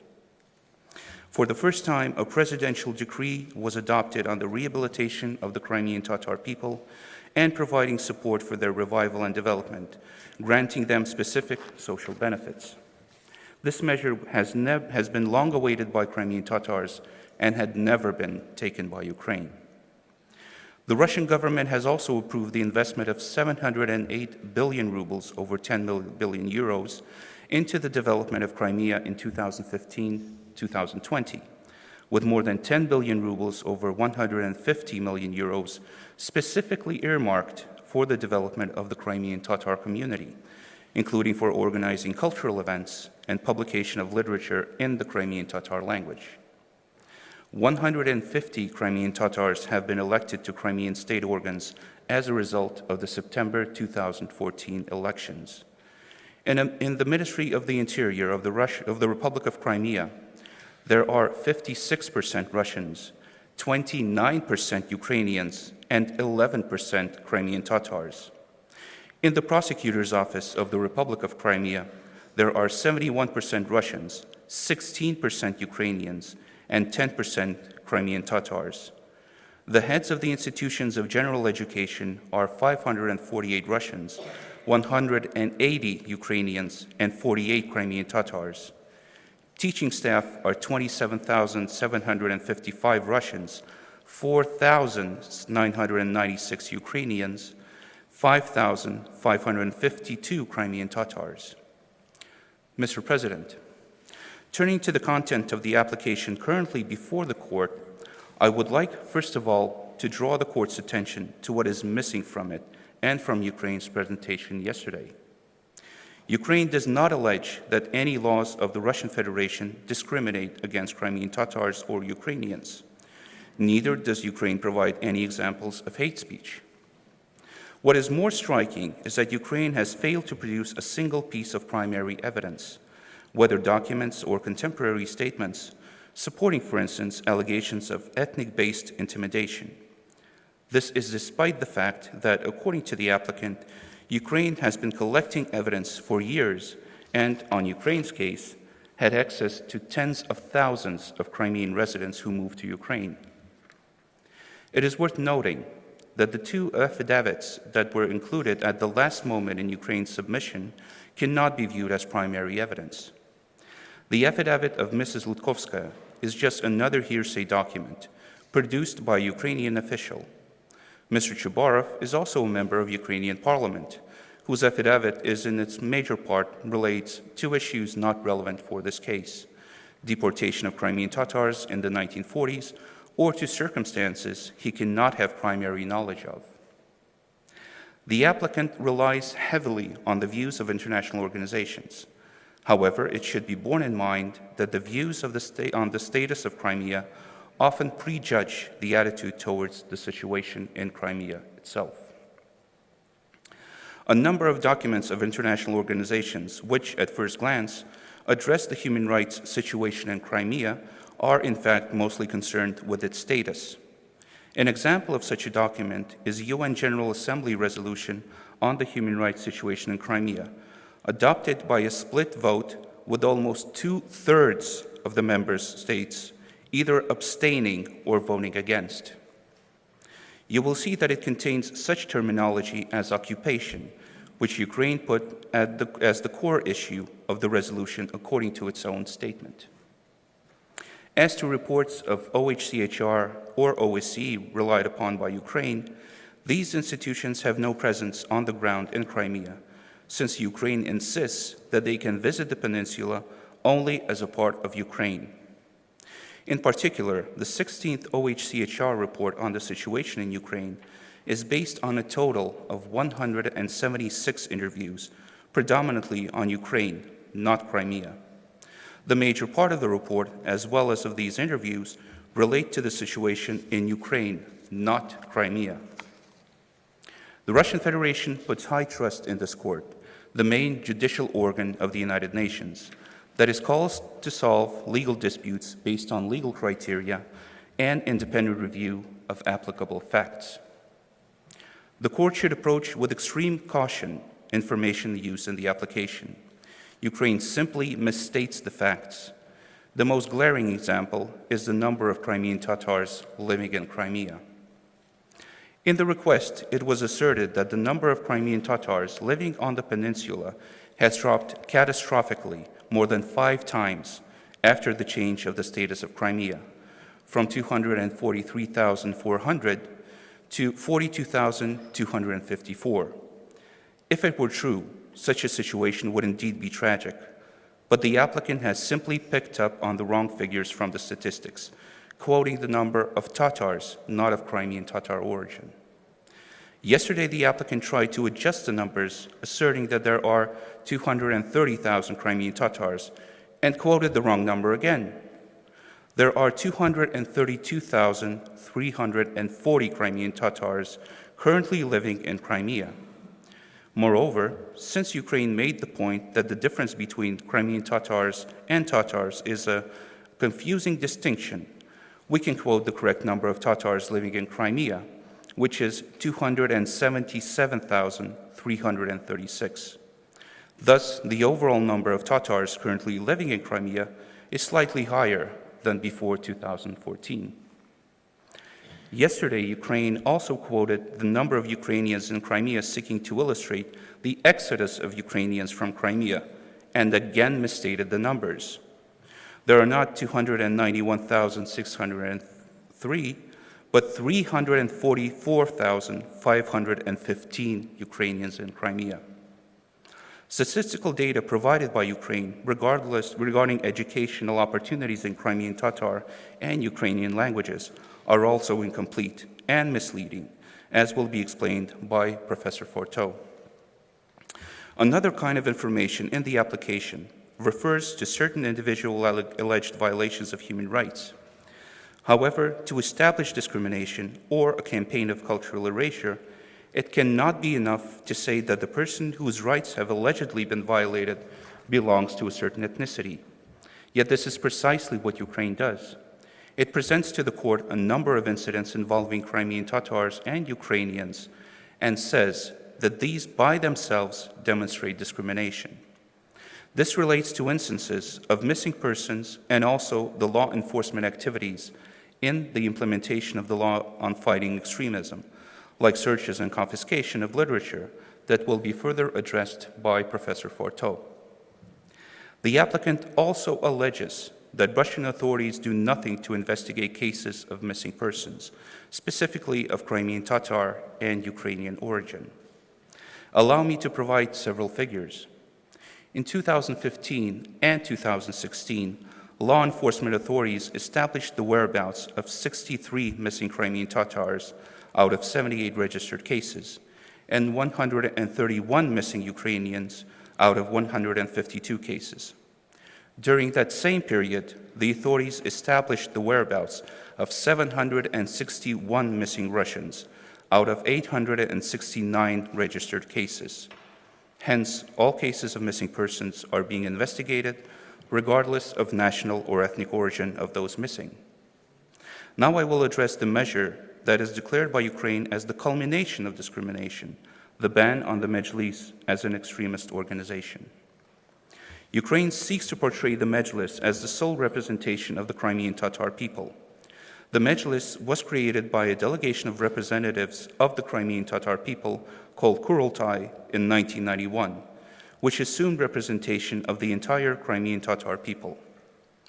From the very beginning, this organization was based on the exclusive claim of the Crimean Tatar people for self-determination in a sovereign state of Crimea. This claim prompted an immediate reaction of the Supreme Council, the Parliament of Crimea, which declared the Kurultai unconstitutional. Both the Kurultai and the Mejlis consistently opposed themselves to state authorities. One of the consequences of this position was that they have never registered under the laws of Ukraine. That tactic was clearly chosen to avoid responsibility and maintain a self-awarded status of alternative authorities. Ukraine never recognized the Mejlis as a representative organ of the Crimean Tatars, nor the Crimean Tatars as an indigenous people. The Ukrainian government took all these decisions after the change of status of Crimea. Over time, the Mejlis became more and more dependent on violent methods to attain its goals. In 1992, members of the Mejlis were involved in violent actions related to the dispute over land plots in Krasny Rai and also in front of the Supreme Council building, leading to casualties. At that time, Mr. Dzhemilov declared mobilization and called for the formation of self-defense units.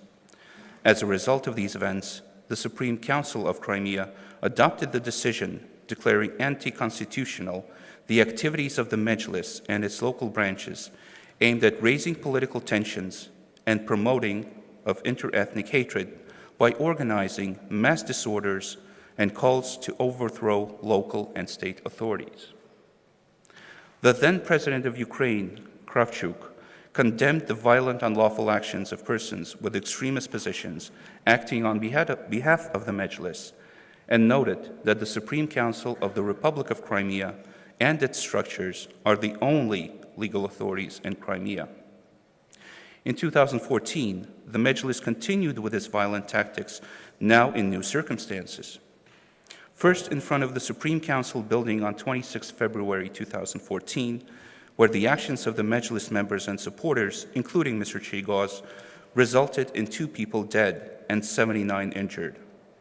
On 3rd of May 2014, a rally organized by Mr. Chubarov to meet Mr. Dzhemilov attacked the Crimean police, physically assaulting several policemen at the border checkpoint near the town of Armyansk. One protester even tried to run over police officers in his car. After these events, Mr. Chubarov and Mr. Dzhemilov continued their activities from Kiev. On the 1st of April 2015, Mr. Chubarov said that the war will end for them only when Crimea returns to the Ukrainian state.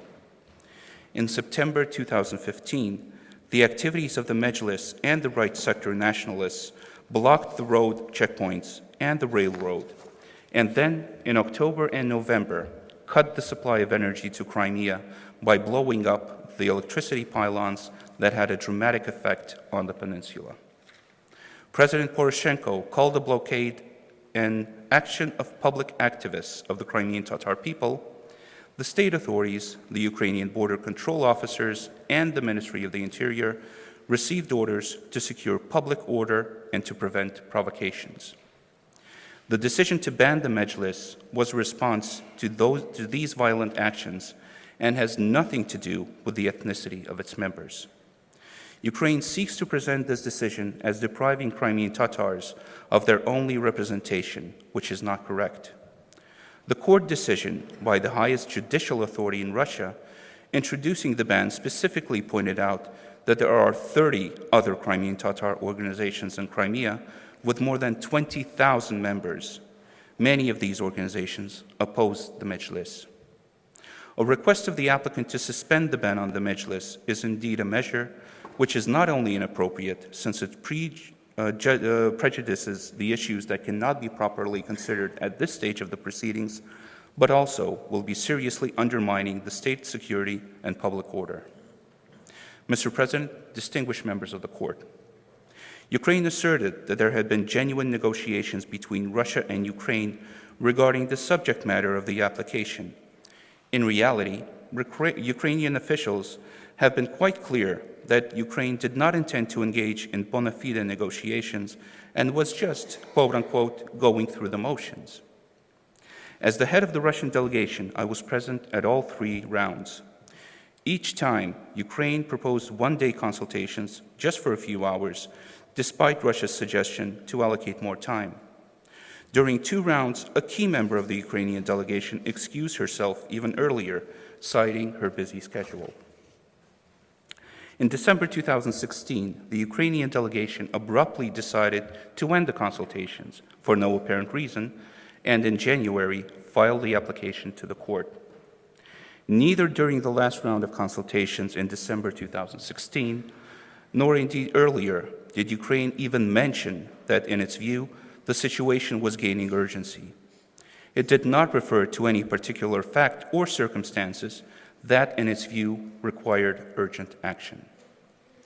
Mr. President, distinguished judges, coming towards the end of my statement, I would like to reassure you that the Russian Federation, as a multi-ethnic state according to its constitution, takes its obligations under the CERD seriously. The harmonious development of all ethnic communities is one of Russia's core national priorities. The Russian Federation is home to significant Ukrainian and Tatar communities. According to the 2010 census, there were more than 5.3 million Tatars and 1.9 million Ukrainians. The CERD Committee has never expressed any concern with respect to the implementation of their rights. The latest periodic report of the Russian Federation to the CERD Committee, which includes the situation in Crimea, is due for consideration in August this year. We shall enter into dialogue with the committee in order to follow up on any question which this treaty body established under the CERD could have with Russian policies and practices. Let me conclude by quoting Emir Ali Ablayev, Mufti and head of the Spiritual Council of Muslims of Crimea and Sevastopol, one of the most respected organizations of Crimean Tatars in Crimea, elected by the Kurultai in 1999, who said that, quote, "Never in the last 200 years has there been such a positive attitude towards the Muftiyat of Muslims of Crimea," end of quote. Monsieur le Président, Mesdames et Messieurs de la Cour, je vous remercie pour votre attention. Est-ce que je peux vous demander de donner la parole à Professeur Forteau? Je vous remercie, Excellence, et je donne maintenant la parole à Monsieur le Professeur Forteau. Je vous remercie, Monsieur le Président. Monsieur le Président, Mesdames et Messieurs de la Cour, c'est un honneur et un privilège d'apparaître aujourd'hui devant vous. Il m'incombe ce matin de répondre à la demande en indication de mesures conservatoires relatives à la Convention CERD, et je le ferai à la lumière des importantes clarifications qui viennent d'être apportées. Je commencerai par remarquer que les 2 premières mesures conservatoires sollicitées par l'Ukraine ne constituent en réalité qu'une réitération des obligations découlant de la Convention, comme l'a admis d'ailleurs hier M. Gimlet. Ces demandes sont donc privées d'objet propre et ne sauraient donner lieu à des mesures conservatoires. La réitération des obligations des parties est d'autant moins requise en l'espèce qu'à plusieurs reprises, la Russie a officiellement informé l'Ukraine qu'elle entendait bien, en Crimée comme ailleurs, respecter de manière rigoureuse ses engagements au titre de la dite Convention. Quant aux autres mesures sollicitées par l'Ukraine, elles ne relèvent pas prima facie de la compétence de la Cour, et en tout état de cause, elles ne répondent pas aux conditions fixées par votre jurisprudence. L'Ukraine entend fonder la compétence de la Cour sur l'article 22 de la Convention CERD. Vous trouverez une copie du texte de la Convention à l'onglet numéro 60 du dossier des juges. Pour que la Cour ait compétence sur le fondement de l'article 22, plusieurs conditions doivent être réunies. Et votre jurisprudence est fermement établie et très stricte sur ce point. La Cour n'a compétence que si un différend existe au jour de l'introduction de l'instance, lequel différend doit être établi de manière objective et doit relever ratione materiae de la base de compétences invoquée. La Cour a jugé par ailleurs en 2011, dans l'affaire Géorgie contre Russie, que l'article 22 établit des conditions préalables auxquelles il doit être satisfait avant toute saisine de la Cour. L'article 22 dispose en effet que seul peut être porté devant la Cour un différend, je cite, qui n'aura pas été réglé par voie de négociation ou au moyen des procédures expressément prévues par la dite Convention. Dans son arrêt de 2011, la Cour a défini avec précision les critères qui doivent être remplis pour que la première condition procédurale, celle de la négociation préalable, soit réputée satisfaite. Dans le même arrêt, la Cour n'a pas pris expressément position sur le point de savoir si les deux conditions visées à l'article 22 sont cumulatives ou alternatives. La Cour a toutefois souligné, et c'est significatif, qu'à l'époque où la Convention a été rédigée, je cite, « l'idée de consentir au règlement obligatoire des différends par la Cour n'était pas facilement acceptable pour nombre d'États, ce qui explique que des limitations supplémentaires au recours au règlement judiciaire furent prévues sous la forme de négociations préalables et d'autres procédures de règlement des différends non assorties de délais dans le but de recueillir une plus large adhésion. » Ceci vient confirmer la position défendue par la Russie dans l'affaire Géorgie contre Russie, selon laquelle les deux préconditions de l'article 22 sont cumulatives.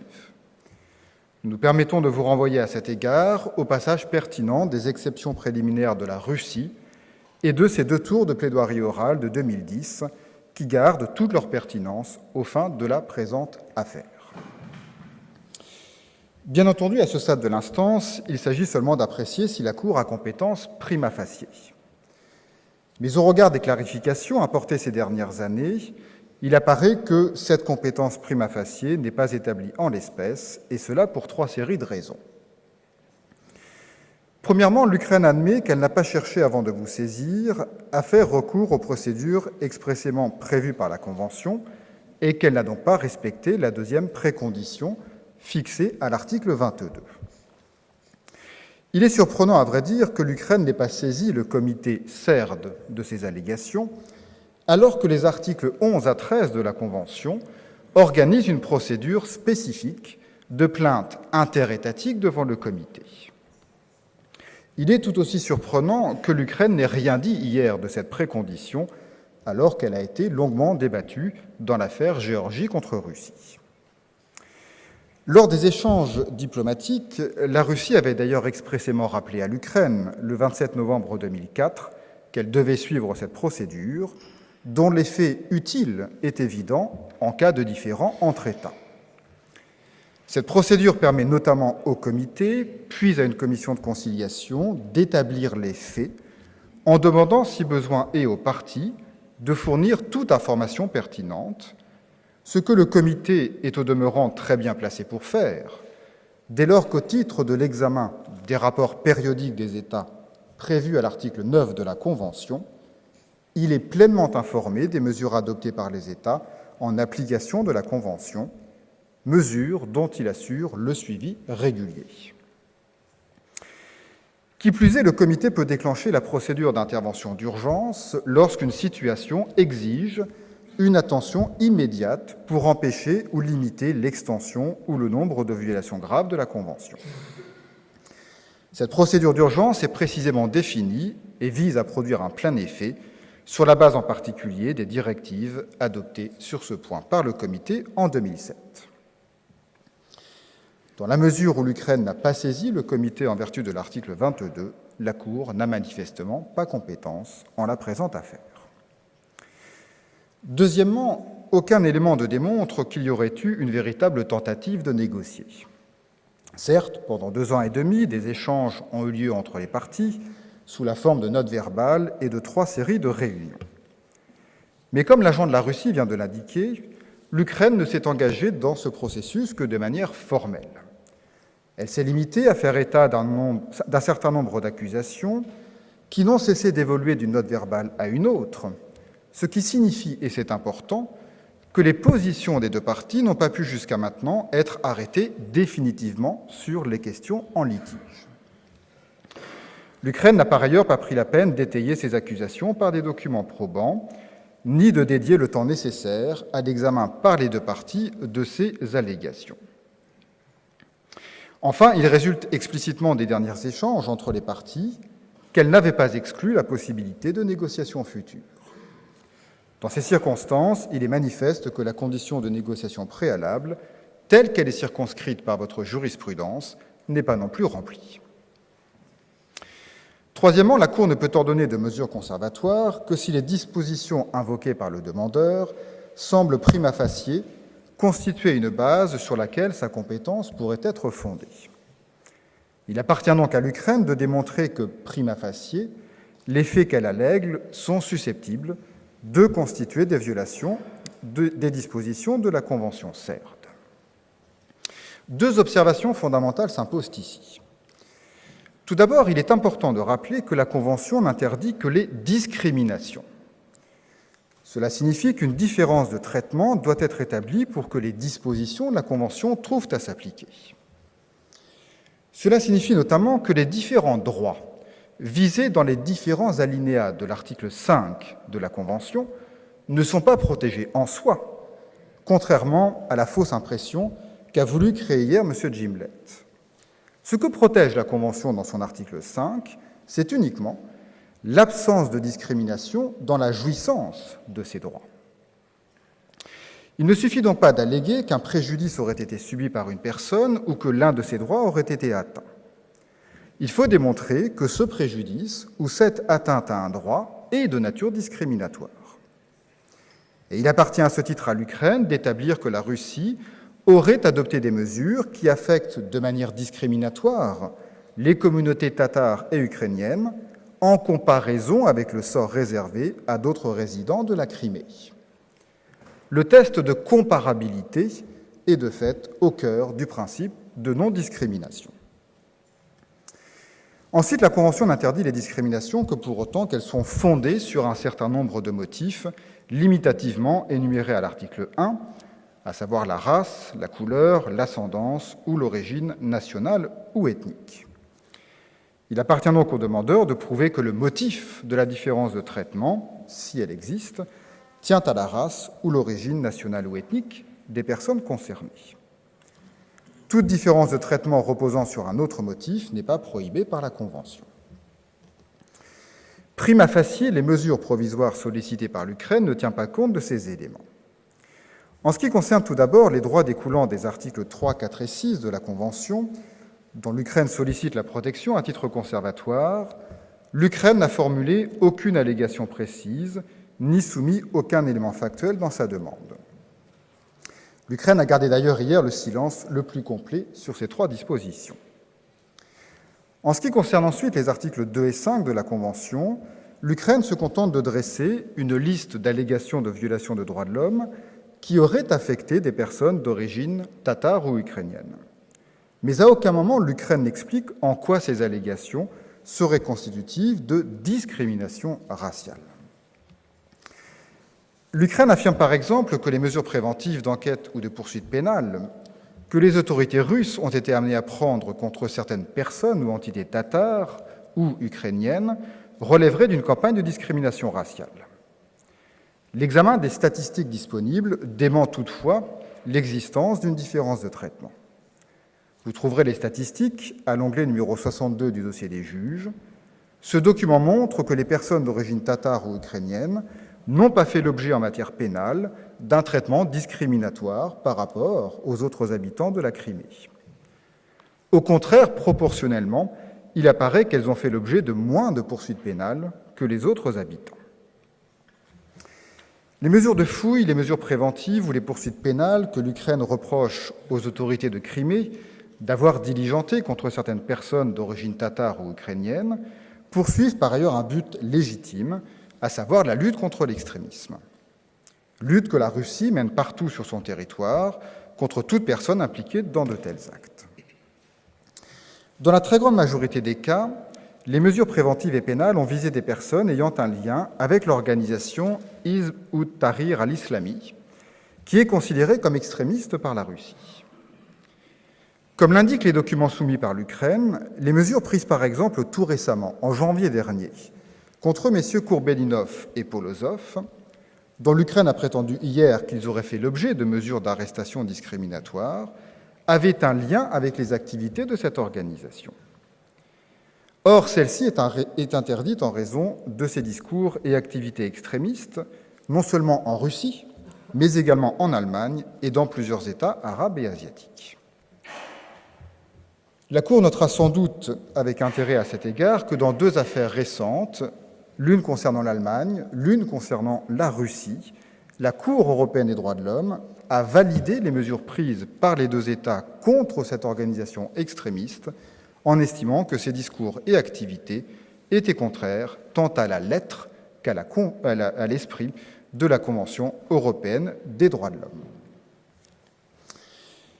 De même, rien ne permet de dire prima facie que les mesures d'interdiction de manifester ou de se rassembler visées dans la requête de l'Ukraine constitueraient, à supposer que les faits soient établis, une discrimination raciale.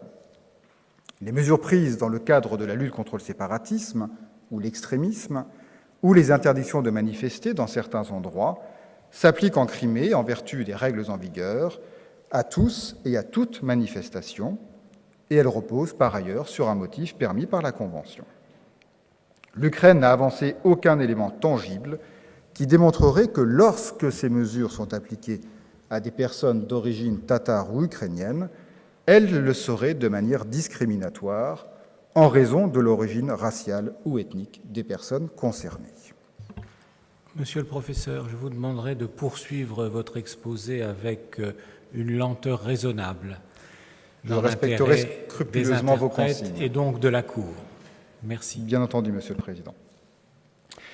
En admettant, Monsieur le Président, que la Cour ait compétence prima facie, il faudrait de toute manière que les conditions permettant le prononcé de mesures conservatoires soient remplies. Or, elles ne le sont pas. En ce qui concerne tout d'abord la plausibilité des droits invoqués, le contraste est saisissant entre, d'un côté, les graves accusations de l'Ukraine et, de l'autre, la réalité de la situation. L'accusation de l'Ukraine, telle qu'elle a été réitérée à plus de 20 reprises hier, est de nature radicale. L'Ukraine accuse la Russie de procéder en Crimée, je cite, « à l'annihilation culturelle des communautés non russophones par le biais d'une campagne systématique et continue de discrimination ». L'objectif de cette prétendue campagne systématique d'annihilation culturelle serait de parvenir à ce que l'identité et la culture des ethnies non russes soient purement et simplement supprimées. Selon l'Ukraine, la survie même de ces communautés serait donc menacée. Une telle accusation est d'une exceptionnelle gravité et elle requiert, en application de votre jurisprudence, d'être prouvée par des éléments ayant pleine force probante et présentant un degré élevé de certitude. Or, aucun des documents que l'Ukraine a soumis à la Cour, pas même la résolution de l'Assemblée générale de 2016, dont la Russie a déjà dit ce matin qu'elle n'était guère probante compte tenu de ses conditions d'adoption, aucun document ne relaie cette grave accusation. Le fait est que sur le terrain, la situation des communautés non russophones en Crimée ne correspond aucunement à la présentation qu'en a proposée l'Ukraine hier. Contrairement tout d'abord à ce qu'elle affirme, l'Ukraine n'a pas respecté les droits des communautés tatares avant 2014. De nombreux documents établis par des organismes indépendants ont ainsi dénoncé de 1992 à 2014 le sort réservé par l'État ukrainien aux minorités en général et aux Tatars de Crimée en particulier. Je vous renvoie sur ce point aux extraits pertinents des rapports des organismes de droits de l'homme qui figurent dans le dossier soumis par la Russie la semaine passée. Depuis le changement de statut de la Crimée en 2014, plusieurs éléments attestent que la situation de ces communautés s'est améliorée. Ainsi, le 21 avril 2014, un décret a été adopté par le président Vladimir Poutine qui porte en particulier sur la réhabilitation des Tatars de Crimée et sur l'aide de l'État pour leur renaissance et leur développement. Ce décret figure à l'onglet numéro 63 du dossier des juges. Ce décret vise, selon ces termes, à redresser une injustice historique et à éliminer... Excusez-moi, monsieur le professeur Forteau, je vous interromps. J'ai l'impression qu'il y a un petit problème dans la cabine. Voilà, il y a eu un petit problème technique, mais je crois que maintenant les choses sont en ordre et donc nous allons pouvoir poursuivre et vous allez reprendre la parole. Je vous remercie, Monsieur le Président. Ce décret, je le disais, vise donc, selon ces termes, à redresser une injustice historique et à éliminer les conséquences de la déportation illégale de cette population, ainsi qu'à assurer la protection de ses droits et intérêts légitimes. Ce décret reconnaît en particulier la nécessité de dispenser une éducation dans la langue de cette communauté. De même, une loi du 10 décembre 2014 a défini des mesures de soutien social en sa faveur. Et le gouvernement russe a également approuvé, en application d'une décision du 11 août 2014, un vaste programme fédéral de développement économique et social en sa faveur, comme l'agent de la Russie l'a exposé ce matin. Le haut-commissaire des Nations unies aux droits de l'homme a quant à lui constaté en août 2016 qu'un mémorial dédié à la mémoire des victimes tatares de déportation avait été inauguré par les autorités de Crimée. Il importe également de souligner que la nouvelle constitution de Crimée, adoptée le 11 avril 2014, érige les langues tatares, mais aussi ukrainiennes, en langue officielle de la Crimée. C'est là une avancée importante pour la reconnaissance des droits de ces communautés, et cette consécration constitutionnelle contredit l'allégation ukrainienne selon laquelle les droits culturels de ces communautés seraient menacés de disparaître. Cette évolution constitutionnelle est pleinement mise en œuvre aujourd'hui au plan administratif, comme l'attestent plusieurs documents soumis par la Russie. Contrairement par ailleurs à ce qu'a affirmé hier l'Ukraine, selon qui la Russie serait en train d'étrangler l'éducation des communautés non russophones, les droits éducatifs des communautés tatares et ukrainiennes sont protégés. Le haut-commissaire aux droits de l'homme des Nations unies a relevé dans son rapport de novembre 2016 les progrès enregistrés en ce qui concerne le recours au tatar comme langue d'éducation dans les écoles de Crimée. L'Université fédérale de Crimée, qui représente le plus grand établissement d'enseignement supérieur, reconnaît les langues ukrainiennes et tatares comme langues d'enseignement. C'est le cas aussi d'autres établissements reconnus, tels l'Université de formation des ingénieurs de Crimée. Les chiffres avancés par l'Ukraine sont par ailleurs erronés en la matière. L'Ukraine estime que l'éducation en langue ukrainienne serait pratiquement éliminée en Crimée, qu'il n'y aurait plus qu'une seule école dispensant une telle éducation, et qu'avant 2014, il y aurait eu 12 000 élèves éduqués dans cette langue, contre seulement 1 000 aujourd'hui. L'Ukraine oublie toutefois d'indiquer que ce dernier chiffre concerne uniquement les élèves dont l'éducation est menée exclusivement en langue ukrainienne. L'Ukraine compare ainsi ce qui n'est pas comparable. Vous trouverez dans le dossier des juges, à l'onglet numéro 65, les chiffres pertinents. Il existe aujourd'hui non pas une, mais une douzaine d'écoles offrant une éducation en langue ukrainienne, et ce sont par ailleurs non pas moins de 1 000, mais près de 13 000 élèves qui reçoivent des formes diverses d'éducation en langue ukrainienne.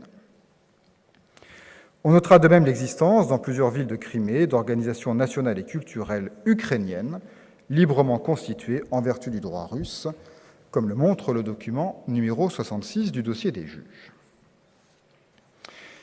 Les allégations de l'Ukraine selon lesquelles la Russie chercherait à empêcher les médias tatars ou ukrainiens de s'exprimer en Crimée est-elle aussi contredite par les faits. Dans le dossier de documents soumis par la Russie la semaine passée, vous trouverez la liste des radios, chaînes de télévision et journaux en langue tatare et ukrainienne qui sont aujourd'hui enregistrés en Crimée. La liste en contient plus de 80. Seuls quelques-uns de ces médias n'ont pas été enregistrés, mais leur dossier de demande n'était pas complet et rien ne les empêchait bien entendu de soumettre une nouvelle demande. L'Ukraine n'invoque à ce titre que des documents qui datent d'avril 2015 et l'Ukraine ne prétend pas que dans les 2 dernières années, un média d'origine tatare ou ukrainienne aurait soumis une demande d'enregistrement qui aurait été refusée. La condition du risque de préjudice irréparable aux droits du demandeur n'est pas davantage satisfaite. De ce point de vue, la situation ne présente aucun élément comparable avec celle qui prévalait dans l'affaire Géorgie contre Russie. Dans cette affaire, la Cour n'a ordonné de mesures conservatoires qu'en raison de la nature et du contexte très particulier des faits de l'espèce, qui n'ont rien de comparable avec ceux de la présente affaire. À aucun moment d'ailleurs, durant les échanges diplomatiques avec la Russie, l'Ukraine n'a fait état d'un risque de préjudice irréparable. Cette attitude a été constante de la première note verbale de l'Ukraine du 23 septembre 2014 à sa dernière note, datée du 7 octobre 2016. L'Ukraine affirme toutefois désormais que les autorités russes seraient en train de se livrer à une pratique systématique de disparition forcée et de meurtre, allégation qui donnerait lieu à préjudice irréparable.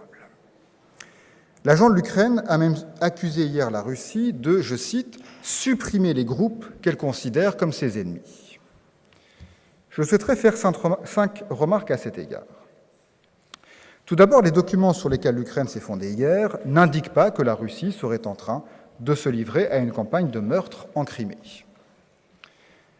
En ce qui concerne ensuite les cas de disparition, les rapports du Haut-Commissaire aux droits de l'homme ou du procureur de la Cour pénale internationale, sur lesquels l'Ukraine s'appuie, ne prétendent pas que les disparitions survenues depuis 2014 s'expliqueraient par l'origine raciale ou ethnique des personnes concernées.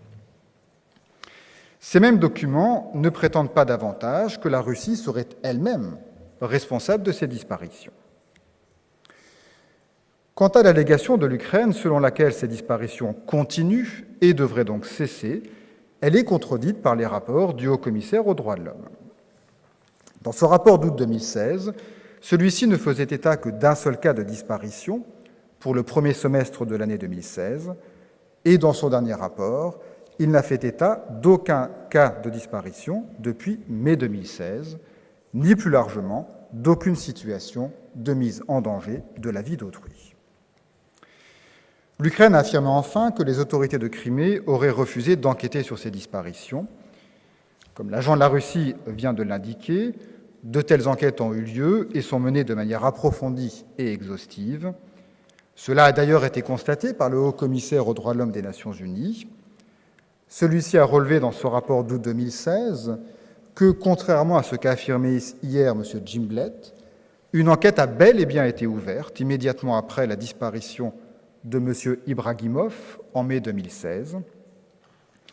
Et s'agissant des cas plus anciens de disparition, le Haut-Commissaire a également relevé, par exemple dans le cas de M. Shamardanov, que plusieurs centaines de témoins avaient été interrogés et que le dossier de l'enquête contenait 11 volumes de documents.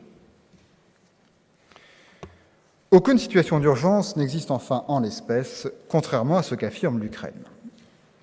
Tout au long des deux années et demie de consultation entre les parties, l'Ukraine n'a d'ailleurs jamais fait état d'une quelconque urgence ou d'un risque imminent de préjudice. Tout à l'inverse, l'Ukraine s'est comportée comme si aucune urgence n'existait. Pour ne se limiter qu'à quelques exemples, dans sa note verbale du 1er décembre 2014, l'Ukraine a informé la Russie qu'elle estimait avoir d'ores et déjà épuisé la condition de négociation préalable. Pourtant, l'Ukraine n'a soumis aucune plainte au comité CERD et à la CIJ dans les 2 années qui ont suivi. Dans d'autres notes verbales, du 15 décembre 2014, du 30 mars 2015, du 17 août 2015, du 5 avril 2016 ou encore du 7 octobre 2016, l'Ukraine s'est comportée comme si aucune urgence n'était requise, par exemple en demandant à la Russie de répondre à ses griefs, non pas urgemment, mais within reasonable time frames, en laissant s'espacer plusieurs mois entre plusieurs notes diplomatiques, ou encore le 7 octobre 2016, en estimant que les parties devaient continuer les consultations. Et de manière remarquable, l'Ukraine n'a nullement prétendu hier que la situation se serait subitement aggravée ces dernières semaines par rapport à ce qu'elle était à la fin de l'année 2016. Il est tout aussi probant de remarquer enfin que le comité CERD, qui est, je le souligne, l'organe indépendant spécialement établi en vue de superviser l'application de ce traité, et qui est donc l'instance la plus compétente en la matière au sein des Nations unies, n'a pas jugé nécessaire de déclencher la procédure d'intervention d'urgence, comme il en a pourtant la possibilité à tout moment.